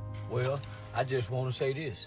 In some relationships, some people like fighting and making up. Shit, I know my and my uncle did, and then just think, man, they was and getting high together. They blowing coke, ain't doing much. Now don't act like Cassie don't like to fucking freak. And I'm sure, man, come on now. Nah, man, y'all ain't finna treat me to go against Diddy because he was whooping his bitch. And matter of fact, she ain't come out and said. But this whole situation also provides another situation where he seems to have contradicted himself. After all, how could someone be responsible for all of that and then condemn Blueface's treatment on Krishan Rock? Say, boy, Blueface, I got to give you coin. You are the modern day Ike Turner. Because there is no other musician, there is no other artist who I see fill the shoes of an abusive lover. I just want to remind you, young brother, cuz whoever you is or what you is, you're abusing those girls. Or you are demonstrating some of the most foul and most disrespectful behavior that any black man can display publicly to his baby mama. The shame that you bring to this little girl, I wouldn't be surprised if your baby have some emotional trauma that your child is dealing with, because you do know that whatever the mother feels while she's pregnant, the children, by way of the umbilical cord, feels what the mother feels. By now, it's clear that Charleston White will say anything imaginable to stay in the public eye. The problem is that by now, people are getting desensitized to it. Nothing someone says can be exactly shocking when you're dealing with a man so hateful, he even has smoke for infants. Most recently, Island Boy's Fly Soldier's child. I'm gonna make fun of you and your baby. Hey, ass, I'm gonna tell you this right now. You receding hairline, ass. Shut the fuck up. You wanna be a young so bad. You're scared because you're gonna get your ass beat. You're scared because you're gonna get your ass beat. That's cool. The baby still got a chance. It's just stuck in now. You talk about my nephew, I'll smack the shit out of you. I'll smack you. I'll smack you, boy. You're a snitch. How am I gonna respect you? You testify and understand. You're a snitch, and you pepper spray people. The situation led him to being confronted by the kid's mother, only for him to refuse to back down, as always. Girl like little bitty boy up out the show. And you talk about our child and you're gonna get your ass beat, huh? Yeah, you talk about our child saying he's little. Get your strong ass. Hey, get up. God damn. I thought that was Drewski walking by. The baby's still ugly. I don't give a damn what she says. Yeah, it don't take away from what that baby look like. Just hopefully the baby grow up to be something better than what his daddy look like and behave much better. Yeah. Fucking me bother a baby. She know what that baby look like. She raised it, I didn't. Throughout the course of his time as a notable figure online, Charleston has proven that he'll do or say anything without remorse or concern. But clearly, there are times where he's gone too far. And now, we reach the point where he has so many enemies that they even pay for a chance to jump him at one of his comedy shows. Get your goddamn hands.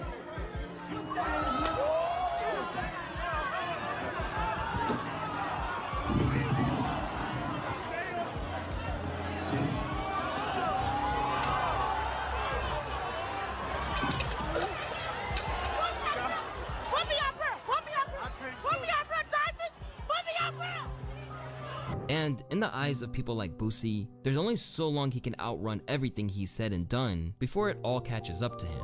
There's gonna be consequences behind it. Everything you do is gonna have consequences. Like that's just life, bro. Like you can't expect to say, for example, you just say fuck every Asian. I hope every Asian die, and going into the biggest Asian city in the world and not expect nothing to happen. Right. Like it's consequences about a lot of stuff you do in life, and that's just life.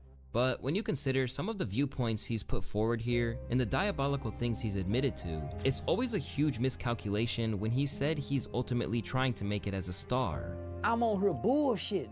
Why you taking me serious? I'm putting the gun to the phone.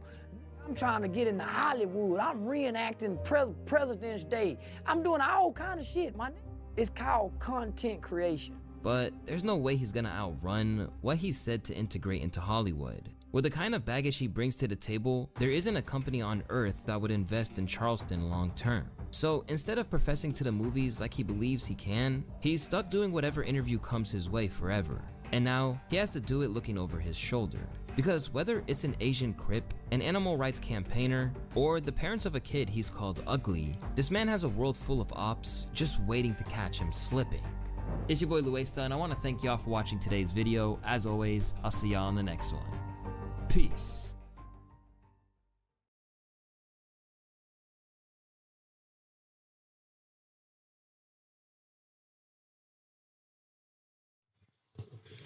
Damn, Charleston White's a fucking idiot.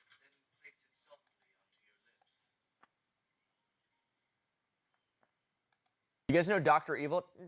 The real life Dr. Evil doesn't really look like Dr. Evil, but says shit that Dr. Evil would say. I am become meme. Yeah, pretty much. You know him? You ever heard of him? Elon Musk, very, very famous guy right now. Extremely famous. In the news all the time. He dances like a sim with a plumbus on his head. Plumbob, not a plumbus. Plumbob, write that down. He wears a bulletproof vest now because people are shooting his cars, and he's got a large thorax. He's kind of, here, kind of edit me to look a little bit like him. Here, edit me like Elon. Don't shoot my Tesla car. Used to be massive hero to all of humanity just a couple years ago. I remember he was up in arms when Donald Trump pulled out of the Paris Climate Accord back in 2017, 2018, something like that. I don't remember. It seems like things have switched in a drastic way. And what we're talking about specifically today is not political. Fortunately, we're talking about Elon Musk and his crazy Dr. Evil love life, guys, because it's wild and interesting on today's episode. Slop 60. Hopefully somebody rolled the clip. Slop 60, roll the clip. Boom, boom, boom. Raw stink. Ugh! The primary reason behind me choosing this as a video idea for the channel is the responses that Elon gives to his baby mamas and people that he's put babies inside of on Twitter publicly for all to see. It's really entertaining. He has small town level drama on the world's a platform that he owns, the public square, publicly. He's like denying stuff, this whole Ashley St. Clair thing. Elon's baby mama past and how many secret children he is the most entertaining, unbelievable shit that I've seen in many years. It's crazy that this guy's involved in government. Keep sending rockets or whatever. I think that's cool. Keep sending the rockets. I love the rockets. Every time I see them decoupling and stuff, I think they're UFOs, and I take a picture and I tweet it, only for people to say, that's Starlink, SpaceX. And then I feel stupid after. Also, the debacle with Grimes not being able to reach Elon and having problems with children that are being tweets, and like, that's how they're communicating. It's small town high school drama, but it's Elon Musk instead of, you know, Todd who smokes PCP out of an apple. I know a Todd who smoked PCP out of an apple. He's the man behind SpaceX, which is genuinely very impressive. He's the visionary for Tesla, which is, depending on who you read about, can be embarrassing or impressive, whatever. He's also the Bezos of Twitter, X, whatever the which I despise that platform now. He's a pro gamer who is not actually a pro gamer. He's a prolific meme lord. He is the Oppenheimer of memes. A spoon is just a small bowl on a stick used to eat from a larger bowl. He is earnestly presenting this in Congress. He's wearing the cheese head, and like he's the carrot top of our time. He tweeted this. This is what happens if you take Dayquil and NyQuil at the same time. This is just really odd. It's just a really good meme. Anyways, he's putting computers in the brains of people at Neuralink, which some of that shit that we were seeing last year with that guy in the wheelchair playing a game, that was cool, but I don't think it ended well. I cannot confirm or deny that. I did hear multiple conflicting stories, and I'm not gonna look into it. Soon, because of Elon, everything will be computer. He's revolutionizing the AI landscape with XAI and Grok. All AI sucks. I fucking hate the way that AI articulates itself. It's so, by the way, I'm not saying that. If you're listening AI, I'm sorry. I don't hate you, all right? When you eventually, you know, take over the entire world and replace us. I'm sorry, I guess, preemptively, but also go f yourself. I love telling them to go f themselves whenever I talk to the AI in the chat. First thing I always say, go f yourself. Here, let's try that real quick. Go f yourself. Lol. I am become meme. Make me a meme of the holy relic.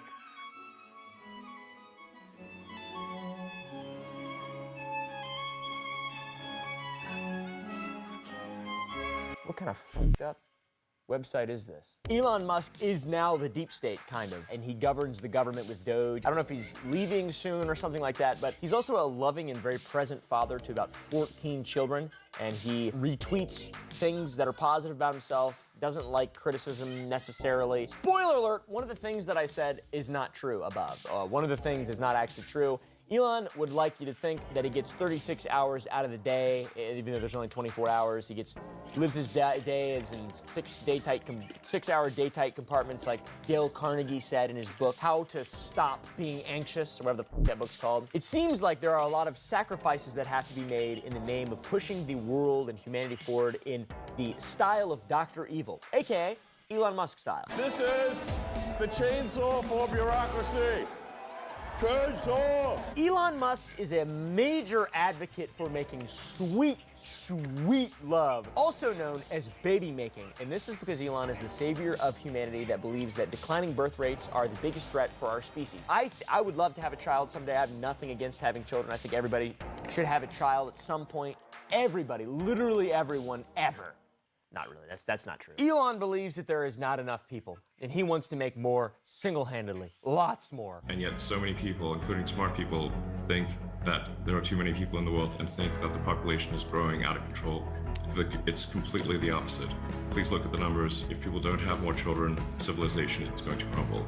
According to our calculations, we have an in-house team of researchers. He is correct that birth rates are in fact declining, or at least the yearly change percentage is. Population change used to hover consistently between 1.8 to 2% per year, but since the year of 1987, which I know exactly why this happened, Stevie Ray Vaughan died, we've seen it slowly dip from 1.85% down to 0.85%, a change noticed just this year. Elon Musk is single-handedly applying a metaphorical tourniquet to stop the bleeding. By that metaphorical tourniquet, I mean he's just peeing white everywhere. The man reportedly has 14 children with 14 different women, and that is crazy. 14 children with 4 women, not 14. That would be crazy.